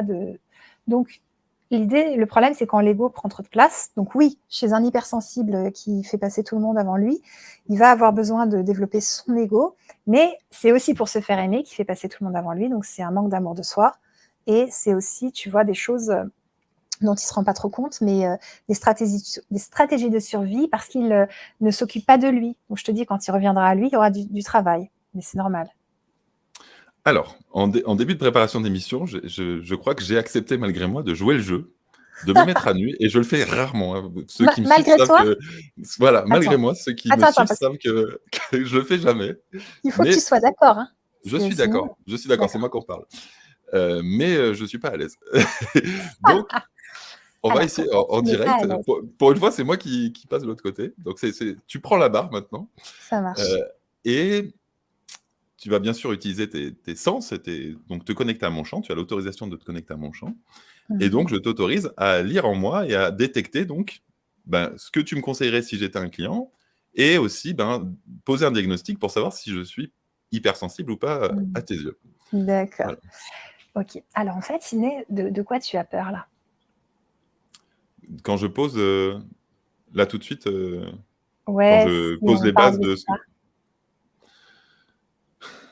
d'être démasqué ou d'être En pris tant pour un imposteur. qu'hypersensible. Ouais. Ah, Donc je sais tu pas, je me définis pas comme, hypersensible. OK. Et donc, qu'est-ce que ça ferait si tu étais hypersensible? Ça me rendrait plus faible. Pourquoi? Oh, c'est chaud là. Hem, vulnérable, j'aurais tendance à me dire que je peux plus me faire avoir, attaquer ou par le monde extérieur, je sais pas, ça me rendrait, OK. ouais, plus Mais si vulnérable. si tu es hypersensible, tu écoutes vraiment bien tes ressentis, donc tu es justement beaucoup plus fort pour ne pas te faire attaquer. Oui, mais comme tu disais tout à l'heure, ça peut poser une situation de victime permanente pour moi. C'est-à-dire, Mmh. je suis regardez, ma souffrance, je suis hypersensible, Mmh. donc Est-ce j'ai un statut, de victime. D'accord. Est-ce que tu t'es souvent fait attaquer? et arnaquer? Arnaquer, oui, ça m'est déjà arrivé, je suis très naïf, donc je me suis fait arnaquer D'accord. plusieurs fois par des vendeurs itinérants, par des choses un peu bizarres. Ah oui, Attaquer, oui, non, attaquer jamais, parce que je fais 1,90 m, donc c'est pas très compliqué. oui. Mais D'accord. ouais, entuber, ouais, ça m'est déjà arrivé. Mmh. Et justement, en sachant que tu es hypersensible, si tu l'es, tu vas justement faire confiance à tes ressentis et voir que tu te fais attaquer ou arnaquer une fois et ensuite tu as compris le mécanisme et ça revient pas. Oui, Ou mais j'ai adoré le faire parce que, comme tu disais tout à l'heure, je voulais voir la personne jusqu'au bout. En fait, je crois que j'ai pris plaisir à payer un cours pour apprendre comment la personne fonctionnait, un peu comme quelqu'un qui va peut-être se faire attaquer pour ouais. comprendre quelque chose ou voir jusqu'au bout la logique de la personne en face, tu vois? Mmh mh. Mmh. OK. Alors est-ce que par exemple tu perçois les goûts vraiment très, très précisément, tout ça? Les goûts, non. Par contre, j'ai des capacités médiumniques. OK. Est-ce que tu sens des odeurs plus fort que les autres? Ça m'est arrivé d'avoir de la clairolfaction, mais très rarement. Sur OK, donc là mes parents sont décédés, j'ai déjà eu l'odeur mmh, de mes parents qui revenait, par exemple. d'accord, donc là, on est vraiment sur le côté médium avec tes parents qui te contactent. Oui. Mais si on va juste sur le goût, par exemple, tout le monde trouve ça bon et toi tu Mmh. dis: «Non mais ce resto il est bas de gamme, moi je mange pas Non. ça», tu vois? C'est vrai, Est-ce moi je suis très élitiste sur la nourriture et je suis très compliqué. OK. Ensuite, est-ce que tu perçois beaucoup d'odeurs très, très vite? Tu rentres dans un magasin, ça pue le parfum, Non, ça je là, m'en les fous. odeurs. Les odeurs? Non. Non, Est-ce que tu es très sensible au niveau du toucher, au niveau, des habits qui grattent, des textures de non, vêtements, pas tant que des ça. caresses, des choses comme ça? J'aime bien les caresses, mais je pense pas plus que quelqu'un, enfin, je suis dans la norme à ce niveau-là. OK. Donc ensuite, donc tu as un sens déjà qui est bien développé, le goût. Mmh, Mmh. oui. Après dans les autres sens, qu'est-ce qu'il y a d'autre? La vision, j'ai une très, très bonne vue et Voilà. Est-ce que je tu vois. observes plus les détails que les autres? Tu regardes Oui, je crois. Mais ça vient aussi de mon métier d'avant où j'ai été photographe, eh oui, et et pour être cinéaste. photographe, Ouais. tu avais peut-être l'œil hypersensible du photographe. Oui, tout à fait. OK, donc la vision aussi. Oui, Et au niveau puis j'ai des la sons, claire dis-moi? vision aussi, j'ai. Hem, la vision, non, c'est pas mon je veux dire, l'ouïe, c'est non, tu m'as dit vision? Oui? Ouais, Oui, non, tu m'as dit? l'ouïe, l'ouïe, est-ce que tu L'ouïe? entends, Non, pas tu plus. En plus, retiens pas j'ai une trop? oreille qui entend moins que l'autre, je crois. Donc j'entends pas de la même chose les 2. D'accord, C'est pour ça que des fois je regarde de travers parce que j'ai une oreille qui entend plus que l'autre. Donc si je vous regarde de travers, sachez que c'est parce que j'ai mes 2 oreilles qui fonctionnent pas au même d'accord. décibel. Non, je suis sensible dans le sens où voilà, j'aime je suis sensible aux chansons, qui, vont me créer des émotions. Mmh mh. Mais, non, c'est pas vraiment, OK. l'ouïe qui est mon hypersensibilité. Mmh, donc l'hypersensible, tu vois, il a les 5 sens très développés, mais pas pareil. Il peut avoir la vision pas du tout. Toi, tu en as déjà 2, peut-être 3. Et à chaque fois, tu es venu me préciser les sens plus subtils. Oui, mais j'ai la claire à machin, oui, mais j'ai la claire à Mmh. médiumnique. Donc les sens plus subtils, tu les as presque tous.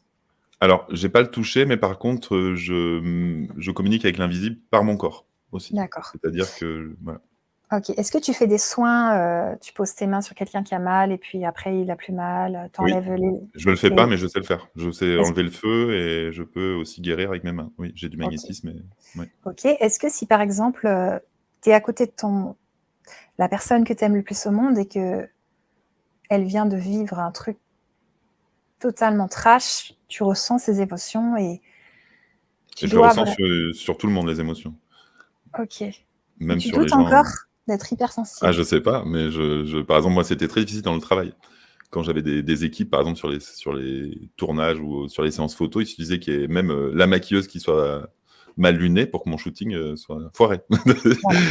Voilà, donc je pense que tu as répondu tout seul à la question. Tu as beaucoup de traits d'hypersensible. Il y a un petit test sur mon site internet aussi, tu peux aller le faire. Ah bah Heu, là, il est en description de cette vidéo pour ceux ah qui veulent génial, aller faire le voilà. test. Et donc moi je vais t'inviter à penser qu'être hypersensible, c'est ta force. D'accord, parce que pour moi, c'était une faiblesse, hein, et Ouais, pourtant je fais le sujet, hein, vous voyez? mais c'est ça. Alors déjà bravo de l'avoir fait et deuxièmement, tu l'étais déjà avant que je te pose quelques questions. Donc il y a rien qui a changé, sauf que maintenant tu sais que Ça, c'est ta force et ça va te permettre de mieux te comprendre, donc de mieux être compris par les autres, de donner ton mode d'emploi, de pouvoir, tu vois, t'affirmer et t'assumer dans toutes tes facettes, plutôt que de rejeter cette facette qui pourrait te paraître faible, alors qu'en fait, elle te permet de savoir en un clin d'œil qui je suis quand tu me vois arriver dans ton émission. Parce que tous les deux, on est capable de dire, elle, je la sens, je lui ferai confiance. Lui, je le sens, je lui ferai confiance. Et elle, je lui ferai pas confiance. Ou lui, je lui ferai pas confiance. Tu vois, c'est tout de suite. Tu rencontres quelqu'un, tu sens. Oui. Donc, Mais c'est ça, une c'est pas force incroyable. l'intuition, c'est pas l'instinct, l'intuition, le clair ressenti qui permet ça? Ben, tu peux l'appeler comme tu veux, mais en tout cas, il y a beaucoup de gens qui sont pas du tout hypersensibles. Quand je leur dis ça, ils me disent: «Bah non, moi, elle était très sympa, elle m'a offert des fleurs», tu vois? Ils vont tout de Ah suite non. revenir sur le mental. Ah non, Nous, moi ouais, c'est une tu fulgurance, moi. vois? Ouais. Moi, par exemple, je regarde un intervenant, en vidéo, là, j'en regardais un cet après-midi. J'ai dit: «Ah bah, il est habité, celui-là, il a plein d'entités Mmh. sur lui, il est pas seul du Mmh. tout», tu vois? Mmh. Comme il avait un comportement bizarre avec une amie, je lui ai dit: «C'est normal, Mmh. il est pas seul, donc Mmh. laisse tomber». Donc Mmh. on va savoir des choses très, très vite, Mmh. tout Moi, de suite. le choix des invités, c'est par fulgurance. Et C'est les ça. rares fois où je me suis pas écouté parce qu'on m'a conseillé des gens, c'était un carnage. C'était un carnage. Et enfin, ça allait pas du tout. Enfin, c'était des émissions que j'ai pas du tout aimé faire. Mais D'accord. maintenant, j'ai un espèce d'intuition. Je sais exactement. En fait, je contacte toujours les bonnes personnes, entre guillemets, en tout Mmh. cas, qui sont compatibles avec ma façon de faire. Et les émissions se passent généralement très bien parce que justement, Ça. j'ai cet instinct et cette intuition de choisir les gens. Et je laisse plus personne me conseiller. Je laisse personne me dire: «Ah, je connais un tel». Non, rien à Mmh, mmh, foutre. mmh, mmh. C'est Mais je justement, choisis les intervenants. Voilà. ta force d'hypersensible et Mmh. d'hyperempathe et de haut potentiel, tout ça, va te permettre aussi de t'adapter à n'importe qui. Parce que Oui, tu vas rejoindre au niveau du cœur ou au oui, niveau juste de la personne, là où elle est. Si elle veut être dans le mental, tu vas te mettre mental. Si elle veut complètement. être dans tu vois? Donc au final, n'importe qui, tu vas pouvoir genre faire le caméléon Mmh. et que ça soit une belle émission, Mmh. même si c'est pas entre hypersensibles, tu vois? Oui. Si c'est quelqu'un de très intello, je vais potasser le sujet, faire un truc super intello. Si c'est quelqu'un à l'arrache, je vais être à l'arrache. Si c'est dans l'émotionnel, je vais être dans l'émotionnel. Si c'est de la canalisation, je vais canaliser avec. C'est ça. Si et Donc c'est pour ça que c'est intéressant tout ce que je propose parce que ça permet de en tant que multipotentiel, de jamais faire 2 fois la même chose c'est ça et je m'éclate en fait, hein. Mmh. et ça, c'est cool et quand ça se passe pas bien, alors c'est quoi qui te dérange, C'est les tout je sais pas, c'est une question de compatibilité de fréquence. Enfin, quand D'accord. c'est moi qui choisis, ça se passe tout le temps bien, en fait. J'ai envie OK, de OK. dire, ça s'est jamais mal passé, mais Mmh mh. parce que je crois avoir, développé, je ne fais plus de compromis, en fait. Mmh. J'ai arrêté de faire des compromis, de négocier, je suis devenu, presque un peu radical, en tout cas, D'accord. mais je ne négocie plus avec mes ressentis. Mmh. C'est-à-dire C'est ça. que je ne voilà, ça sert à rien de m'expliquer logiquement et ça, je l'ai appris grâce, à l'étude aussi, je crois, de mon design humain. Alors c'est encore autre chose, mais j'ai compris que mes fulgurances étaient plus efficaces que mon intelligence. Alors que Mmh je suis, au potentiel, mais je ne me sers plus de mon intelligence pour prendre des décisions. C'est-à-dire que j'arrive dans un D'accord. supermarché, je prends le truc, je le mets dans mon ca je sais même pas ce que j'ai fait, hein. Je voilà, et après je regarde: «Ah, j'ai pris ça, d'accord, c'est sympa. Ah OK, bon, on ouais! verra plus tard». Ah ouais, ouais, moi, quand je fais les courses, c'est 3 minutes. Ah, c'est Que super. à l'instinct, que genre je sais même pas ce que je prends, je le prends, quoi. Voilà. Mmh. Et je fonctionne, voilà, et pareil pour les endroits où je vais en voyage, les gens que je rencontre, je laisse voilà, mmh, toute Mmh mon mh. intuition, prendre les devants. Mmh. OK. Donc je dirais en résumé que l'hypersensible, tu vois, il est vraiment teinté, il teinte tout d'affectif. C'est genre tu prends de l'affectif et tu en mets partout et voilà et après quand il a peur de son hypersensibilité, il va avoir tendance à dire: «Non, non, mais moi je fais pas ça et je suis rationnel» ou mais en vrai, s'il se laissait être, il verrait que tout le touche beaucoup, heu, mais il veut pas trop le voir. Alors, donc si on re alors déjà, est-ce qu'on a fait le tour avec moi ou est-ce que tu as encore des Bah, questions? on a posé pas mal de questions et je sais que de toute façon, c'est à l'intérieur de toi que tu sais si ça Mmh. te parle. Donc Et c'est ben ça. justement, est-ce qu'on pourrait dire, donc si on revient, on va parler de moi, à Ouais? mon hypersensibilité. Est-ce qu'on pourrait dire je suis hypersensible ou je suis juste au potentiel ou je suis ce qu'on appelle un enfant indigo, arc-en-ciel cristal ou je Mmh. suis ce que nous on nomme, graine d'étoile ou starseed, ou je suis involontaire et est-ce que finalement, heu, tout se rejoint ou pas? Et est-ce que c'est pas simplement des mots différents pour dire la même chose? Mmh mh. Ou est-ce qu'il y a quand même des subtilités et du Ouais. coup, voilà. Alors, c'est pas les mêmes mots, parce que tout se rejoint pas, tu vois? C'est pas la même chose. Mais, tu peux être un peu de chaque truc, mais pas de tout. Tu peux être qu'un seul truc. Vraiment, il y a des personnes hypersensibles qui sont pas du tout au potentiel, mais je vois peu d'au potentiel qui ne sont pas hypersensibles. Autiste Asperger, tu vois, moi, j'en ai des facettes et je vois beaucoup de gens dans ma clientèle qui en ont aussi. Mais quand je lis vraiment des personnes qui souffrent vraiment de leur autisme Asperger, que je lis qu'elles n'arrivent pas à comprendre les mimiques des gens, et cetera. Tu vois, moi, je suis pas du tout concernée. C'est-à-dire les mimiques des gens, je vais les capter tout de suite, c'est l'inverse, en fait. Donc je vois que, bah, ça, je l'ai pas. Alors, c'est pas du tout la même chose et après, je pense qu'il y a des termes médicaux. Hypersensible, c'est la famille. Pour moi, il y a tout dedans. Et ensuite, genre, autiste Asperger, c'est un peu médical. Au potentiel, tu vois, c'est encore autre chose. Après, il y a ça. Et indigo, pour moi, c'est spirituel. C'est-à-dire que bah, ces gens qui sont intègres, qui sont perfectionnistes, qui veulent changer le monde, qui mettent les pieds dans le plat, qui sont toutes ces caractéristiques-là, tu vois. Et ben, on a dit, c'est les indigos. Ils sont nés en 86, en 80 et à d'autres dates. Il y a eu des grosses masses d'arrivées d'enfants indigos. Ils ont secoué tout le monde. Et c'est vrai que moi, quand je lis les descriptions des indigos, je me retrouve totalement là-dedans, par exemple. Et du coup, donc si je comprends un peu ta réponse, donc c'est comme des dimensions particulières dans lesquelles, il y a un champ sémantique, où il y a une façon de voir Mmh. et donc il y a des spécificités. Mais malgré tout, est-ce qu'on peut dire que, j'allais dire les hauts potentiels, les hypersensibles sont venus à notre époque Ouais, pour une mission, une fonction particulière, répondre à un appel, œuvrer pour le collectif ou pas? ouais. Alors je pense qu'on est clairement en train d'œuvrer pour le collectif et après, c'est, aussi en prenant soin de nous. Donc ne pas regarder les infos, ne pas, tu vois, faire certains trucs qui vont faire chuter en fréquence. Parce que le but de l'hypersensible, à mon avis, c'est de garder son énergie et sa longueur d'onde pour pouvoir être un pilier pour les autres. Genre, par exemple, tu as des amis qui disent: «Ah ben vraiment toi Sydney, merci parce que quand je te parle, je suis très inspirée, tu me reboosts dans mes projets, c'est C'est le incroyable». cas. Mais Mmh. bah ouais, c'est le cas, c'est clair. Mais pourquoi? Parce que tu travailles ton énergie et que tu te mets pas, poubelle émocionnelle de tout le monde et que tu restes pas dans Non. l'énergie des gens classiques qui vont Mmh. au boulot, qui s'épuisent parce que pour eux, ça va, tu vois? Ils perçoivent pas les mêmes énergies que nous. Mais nous, si on fait ça, tu vois? Très, très vite, on n'en peut plus et on fait un gros burn-out. Je me Donc protège énormément, et je suis soit alors j'ai encore des amis, d'avant que mais ouais, c'est difficile des fois l'écart est très difficile. c'est ça. Vibratoirement, c'est je passe pas forcément tout le temps des bons moments, mais comme je les aime, je fais l'effort.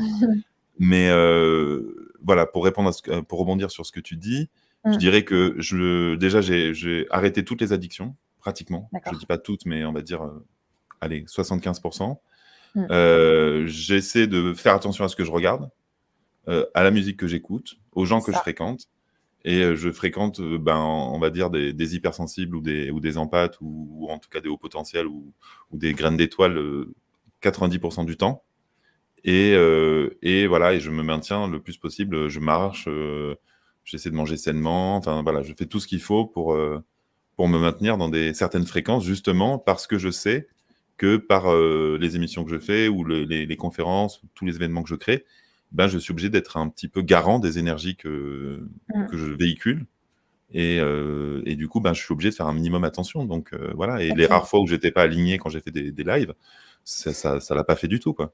Donc je Ouais. fais très attention maintenant. Mmh. Exactement. C'est tout à fait ce que tu décris, cette longueur d'onde. Même de nos proches, on n'est pas toujours sur leur longueur d'onde. Donc on a envie de les voir, c'est notre famille et pourtant, bah, ça va nous fatiguer. Donc maintenant, tu vois, c'est de la déculpabilisation. C'est OK, c'est comme ça. Bah, je suis peut-être une ressource pour eux à certains moments. Des fois, si je suis trop dans l'émotionnel et je suis en mode, «C'est un drame, la vie», bah, là, tu vois, je les plombe. Donc voir aussi les limites qu'on a en tant qu'hypersensible, ne pas croire tout le temps que c'est les autres qui ont des problèmes et que nous, on n'est pas lourd à des moments parce que des fois on l'est. et accepter que cette longueur d'onde, c'est comme ça. L'hypersensibilité d'aujourd'hui est beaucoup plus exacerbée que celle d'il y a 50 ans, 60 ans. C'est pas les mêmes. Nous, c'est vraiment à fond. Et les enfants d'après, là, tu vois, il paraît qu'ils vont être plus tranquilles, plus doux, etc. Les enfants cristaux et ceux d'après. Mais en tout cas, peut-être moins guerriers, tout ça. Mais ils restent hypersensibles et voilà, ils vont dire leur cas de vérité à leurs parents très très tôt. Ça va secouer encore une fois. Mais je dirais qu'il faut arrêter de culpabiliser d'être qui on est. Mais c'est vrai qu'on est différent et que je pense que si on ne veut pas voir cette différence, on se fait trop du mal. Et en même temps, il y a ce paradoxe de dire que notre service, c'est aussi de se mélanger. Mm. Donc, comment trouver le dosage? Parce que si on reste qu'entre nous, auto-convaincus de nos vérités, qu'on s'auto-congratule de penser la même chose, est-ce qu'on est vraiment au service, tu vois? C'est ça. Alors, moi, je pense que plus tu vas bien, plus tu te mélanges. Déjà, tes proches, ta famille, tes amis qui ne sont pas hypersensibles. Mais moi, j'adore avoir tout cet entourage autour de moi et c'est très riche parce qu'ils ont un côté très pragmatique, très organisé, très rationnel, très objectif. Donc, ça m'aide aussi sur plein de plans. Donc voilà, et ensuite, l'idée, c'est d'aller, comme tu dis, vers les autres. Et je disais tout à l'heure aussi qu'entre hypersensibles, des fois, c'est lourdingue. Parce qu'il y en a un qui va être comme ça, l'autre comme ça, et au final, ça va choquer très souvent. Et parce que les deux sont trop high level de l'hypersensibilité. Donc c'est bien aussi des hypersensibilités un peu décalées, pas toujours pareilles sur les mêmes choses. Et je pense que l'amour, c'est aussi la chose qui rassemble tout entre Oui. hypersensibles et non hypersensibles, et entre deux hypersensibles un petit peu trop échaudés, l'amour va permettre qu'on lâche le qui a raison, on lâche le là je suis touchée dans ma blessure donc je t'en veux, non en fait j'ai juste une blessure et je t'en veux pas parce que je t'aime, tu vois, et donc on lâche. Et l'amour, il va pouvoir permettre tous ces mélanges entre hypersensibles et entre les autres. Et est-ce que finalement, en prenant conscience de tout ça, ça nous permet, par exemple, de développer nos capacités? Est-ce que tu as, par exemple, pu percevoir, parce que je crois que ça fait 3 ans que tu as vraiment identifié ton hypersensibilité, que tu t'es mis à travailler Euh, dedans, en tout cas, tu à travailles. 23 ans. À 23 ans. J'ai compris, ça faisait 3 ans. Et est-ce que tu as senti, depuis que tu as posé la conscience dessus, que Mm. que tes ultrasens se développaient? Ou en tout cas, est-ce que tu as senti une progression? Ouais. Alors, à 23 ans, donc ça fait un bout de temps, et j'ai senti qu'il y a des choses qui bougent et surtout, j'ai accepté qui j'étais, donc j'ai arrêté de me violenter, tu vois, de m'auto-saboter, de m'en vouloir d'être comme je suis. Donc, j'ai lu sur les hypersensibles et j'ai compris de quoi j'avais besoin, quel était mon mode d'emploi, etc. Donc, j'ai appris en fait comme une notice de voiture, tu vois, de comment ça marche l'hypersensible. Et ensuite, il y a les sens qui se sont mis un petit peu à se développer aussi. Et je me suis dit, ah bah tiens, j'arrive à guérir avec les mains. Ah bah tiens, j'arrive à faire ça comme thérapie, à proposer ça aux gens. Au niveau des oreilles, il y a des bruits qui se passent, des choses qui sont en train de bouger aussi. Donc ça prend son temps, tout n'est pas clair, mais en tout cas, ça bouge. Alors il y a, Sail Clo qui dit: «Ça me perturbe un peu les histoires de vagues à certaines dates car je suis des années 60 et pourtant je coche toutes les cases, hypersensible, HP». Ouais. Donc, qu'est-ce De toute que tu en façon, penses? je pense que les indigos, tout ça, il y en a eu à toutes les dates. C'est juste que en 80, en 86, il y en a eu des grosses quantité. Donc parfois, quand on se rencontre et que tout de suite, on se dit indigo et on dit ah bah oui, je suis née en 80 ou je suis née en 86, tu vois, moi j'en ai plein des gens comme ça, mais c'est tout. Après, il y en a eu en 60, il y en a eu à plein d'autres dates et ça n'empêche rien, donc faut pas s'arrêter à ça. De toute façon, c'est Oui, ok. j'entends. Pour parler un petit peu, de toi, donc, qu'est-ce que comment tu as développé les outils? Est-ce que tu as un parcours de psychologue ou est-ce que tu es Mhm. simplement, quelqu'un qui a beaucoup appris par sa propre Ouais. expérience et par les autres? Enfin, comment tu gères tes clients et comment tu te présentes Mhm. à eux et qu'est-ce que tu fais exactement avec eux? Ok. Alors en fait, j'ai grandi dans une association, tu vois, pour aider les personnes qui étaient dans l'exclusion et tout ça dans le monde. Donc, on a voyagé au Canada, ensuite en France et en Suisse. Et j'ai fait le métier d'éducatrice spécialisée. Donc, je me suis très vite occupée d'accompagner des groupes, des enfants, des adultes, des personnes en situation de handicap, des enfants placés, etc. Donc, j'avais, tu vois, la fibre de l'aide, etc. Et puis, j'ai été frustrée. Je me suis dit, mince, je ne peux pas m'occuper des gens correctement, j'en ai trop à charge, ça ne me va pas. Et c'est là où je me suis reconvertie et j'ai voulu devenir thérapeute pour hypersensibles.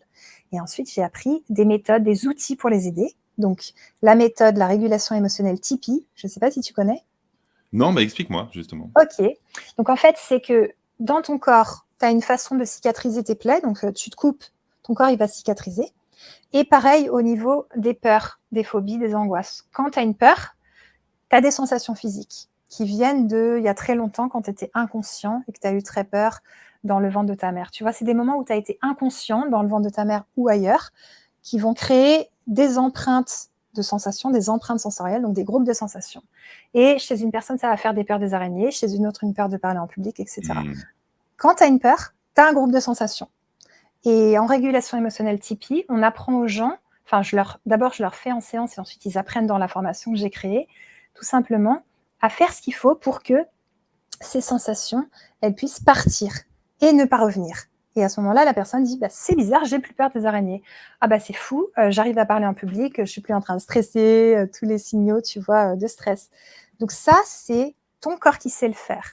Mais on ne le laisse pas faire parce qu'on a l'habitude de contrôler, de calmer, de respirer, de méditer. Donc moi, j'explique aux gens comment le faire, on le fait en séance, et puis je leur ai créé une formation pour qu'ils puissent apprendre à le faire tout seuls. Donc au moment où ils sont pas bien, une angoisse, une peur, une phobie, tout ça, ils vont pouvoir faire le protocole et se sentir mieux. Et il faut attaquer le truc, le faire plusieurs fois parfois et parfois qu'une fois, ça dépend. Et après, ils n'ont plus le problème. Tu vois, il y a une dame qui rougissait à chaque fois qu'elle parlait en public. C'est plein de trucs différents. Peur de prendre l'avion, peur d'être en couple, plein de choses comme ça. Ça, c'est un outil que j'utilise. Oui. Et du coup, donc, ce que je comprends, c'est que donc tu reçois des gens en séance, mais aussi tu proposes aux gens finalement de l'autonomie, c'est-à-dire Tout à fait. d'avoir leurs propres outils. Enfin, comment ça se passe? Ouais. En fait, j'ai créé une formation en 8 vidéos et 3 documents. Et donc, les personnes se la procurent sur mon site et ensuite, ils ont l'autonomie pour le faire pour eux-mêmes. Ça s'appelle se faire une régulation émotionnelle Tipeee à soi-même. Et donc, ils peuvent le faire et régler tous leurs problèmes, ce que j'ai fait moi au départ quand j'ai découvert la méthode, pour ensuite devenir praticienne en régulation émotionnelle. Et ensuite, j'ai fait la formation. Donc, ça leur permet l'autonomie et puis ils peuvent me poser des questions, tu vois, sur la plateforme, parce qu'il y a des bugs. Tu vois, par exemple, on va respirer pour calmer. Ouh là là, je veux me calmer. On respire et ça marche pas. Le problème revient parce que la personne, elle a calmé ses sensations. Elle n'a pas fait ce qu'elle a à faire pour que ça passe complètement et définitivement. Ouais, j'entends. Mmh. D'accord. Donc toutes ces informations, de toute façon, sont en description, donc sur ton site internet, sur, tes Ouais, différents réseaux. À ce moment-là, on te contacte si on veut, soit, enfin la formation, j'imagine qu'on peut se débrouiller pour, oui, tout à fait. l'obtenir de soi-même et donc les séances. Alors, est-ce que finalement, tu dirais que le fait d'avoir, fait ton travail en tant que thérapeute, t'a Ouais. aidé à trouver des clés pour toi-même, pour ton hypersensibilité? Est-ce que finalement, tu es pas en train de devenir soit moins hypersensible, soit en tout cas Oui. moins, souffrante de ton hypersensibilité? OK. Donc, oui, ça m'aide parce que je répète aux clients les choses, tu vois? Donc, je vais les appliquer comme je les aide donc à guérir leur trauma aussi avec la DEMOCA, donc c'est les mouvements oculaires. Ça se fait Oui, par vidéo. oui, Donc, je vais leur répéter beaucoup les choses pour apprendre à se positionner, à dire non, à se défendre. Donc, moi, ça va me faire réviser des choses et je vais leur apprendre aussi la communication non violente, comment communiquer de façon non violente avec leurs proches et tout. Je fais un mélange entre l'autodéfense et la CNV pour que, tu vois, ça soit doux et en même temps savoir te défendre, tout un truc. Donc oui, moi, ça m'aide parce que ça me permet de l'appliquer dans ma vie avec les personnes qui me sont chères. Et à chaque séance, en fait, on dit des fois que le thérapeute, il se soigne aussi. C'est-à-dire que les problèmes de la personne vont faire des échos et tout à vont fait. guérir des choses en moi. Donc, c'est très, très beau, tu vois, on avance ensemble avec les gens, puis on monte, on monte, on monte. Ça, c'est chouette. Et est-ce que je suis moins hypersensible? Bah, je suis moins en souffrance, comme je te disais, à fleur de peau, au bord des larmes, en sensation de stress post-traumatique à tout bout de champ. C'est ça.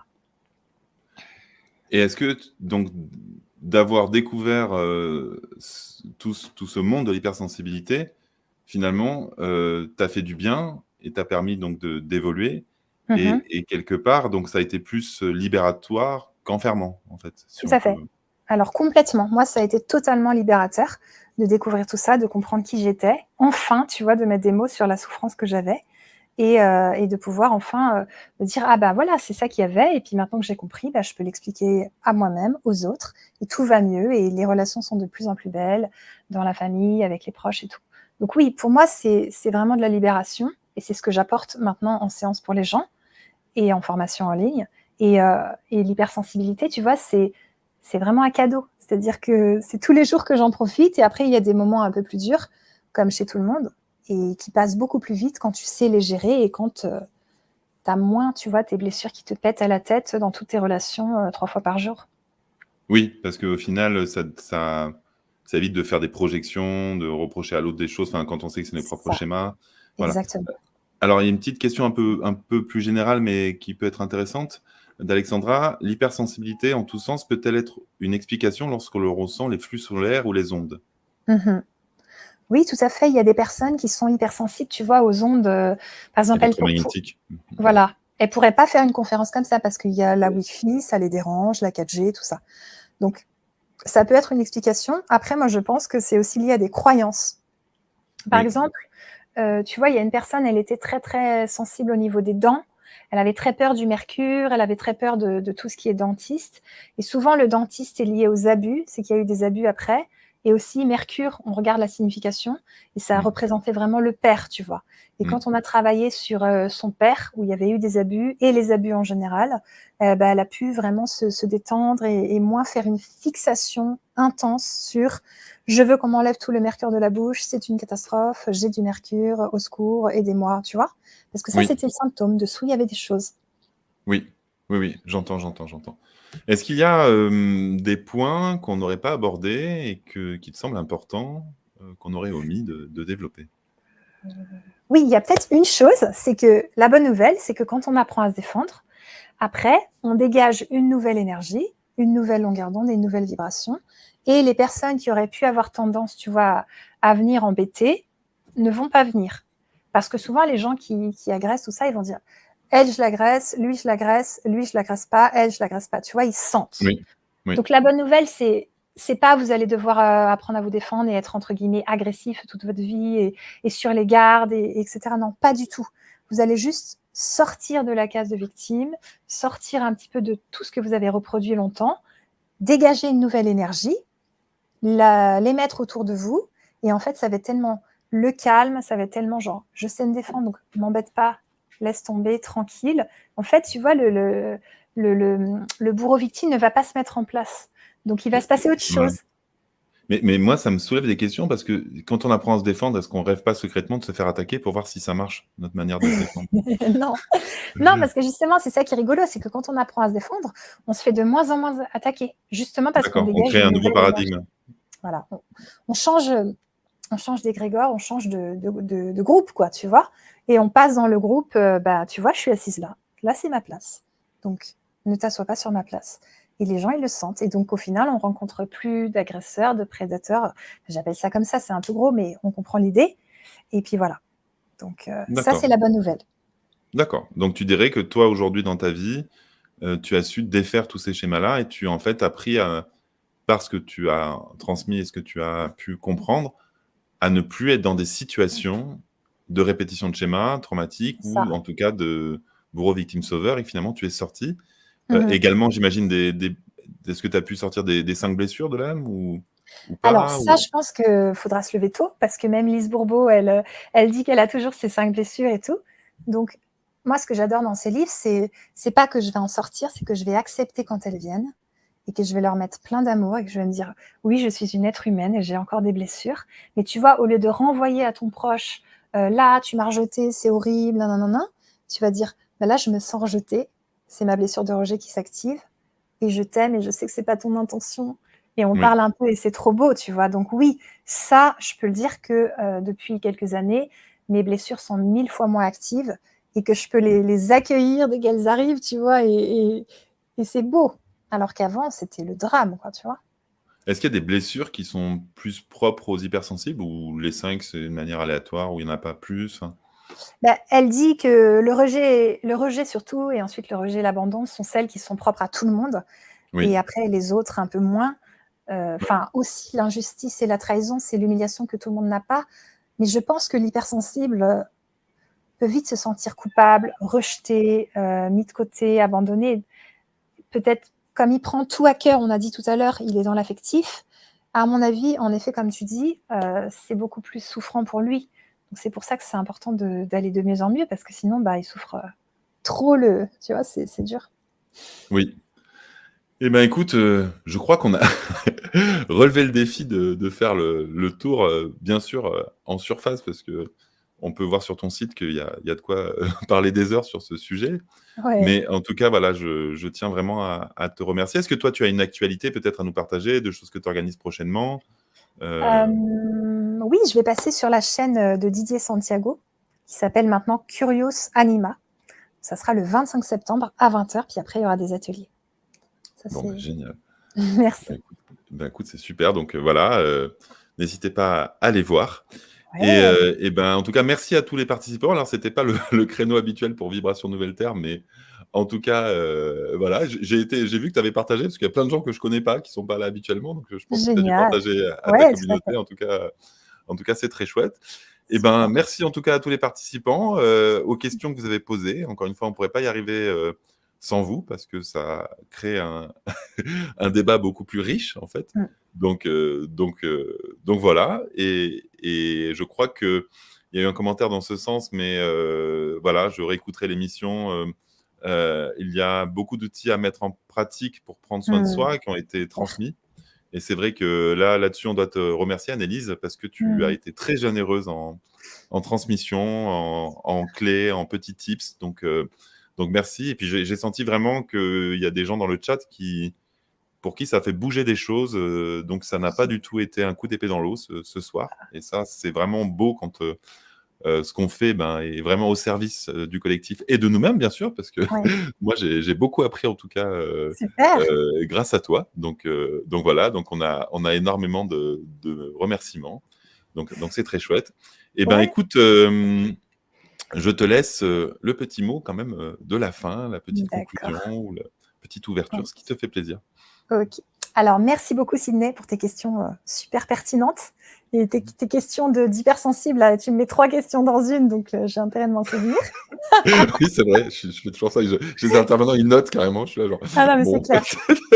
Donc c'est pas mal et merci à toutes et à tous, d'avoir été avec nous.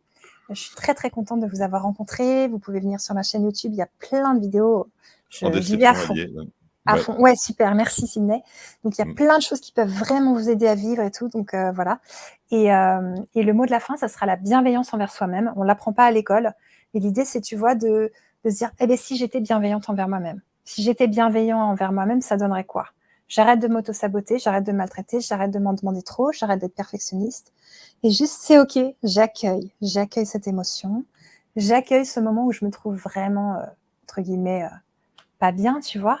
Et à partir de là, c'est aujourd'hui, c'est la nouvelle règle. Donc je l'écris sur mon frigo, où vous voulez, sous votre oreiller, dans votre portefeuille. Bienveillance envers moi-même. Et ça va changer votre vie. Et en fait, c'est une autre manière de dire s'aimer soi-même, quelque part. En C'est fait, ça. apprendre à s'aimer soi-même, Mmh. à plus être dans l'auto-jugement, dans la flagellation, voilà, et accepter ce qu'on est inconditionnellement. Je pense que c'est la Mmh. clé C'est ça. de relations épanouies avec les autres et avec soi-même. Euh, oui, alors oui, c'était 20h. Oui, je sais, c'était un horaire Oh. particulier. Voilà, donc oui, je suis désolé pour ceux qui sont arrivés à 21h. Vous pouvez reprendre le début de l'émission dès maintenant, donc vous aurez toujours votre 1h30, Ouais. 1h43 d'émission, mais voilà, avec la fin avant le début.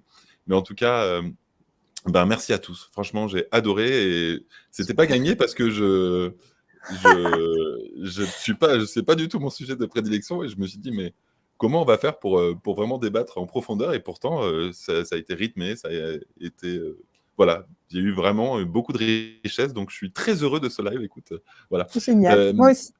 bon, bah, les amis, on se retrouve mardi. Vous voyez, je fais une petite pause, là, j'ai fait trop de choses là avec vous ces derniers temps. Là, cette semaine, j'en ai fait, je crois, au moins 5.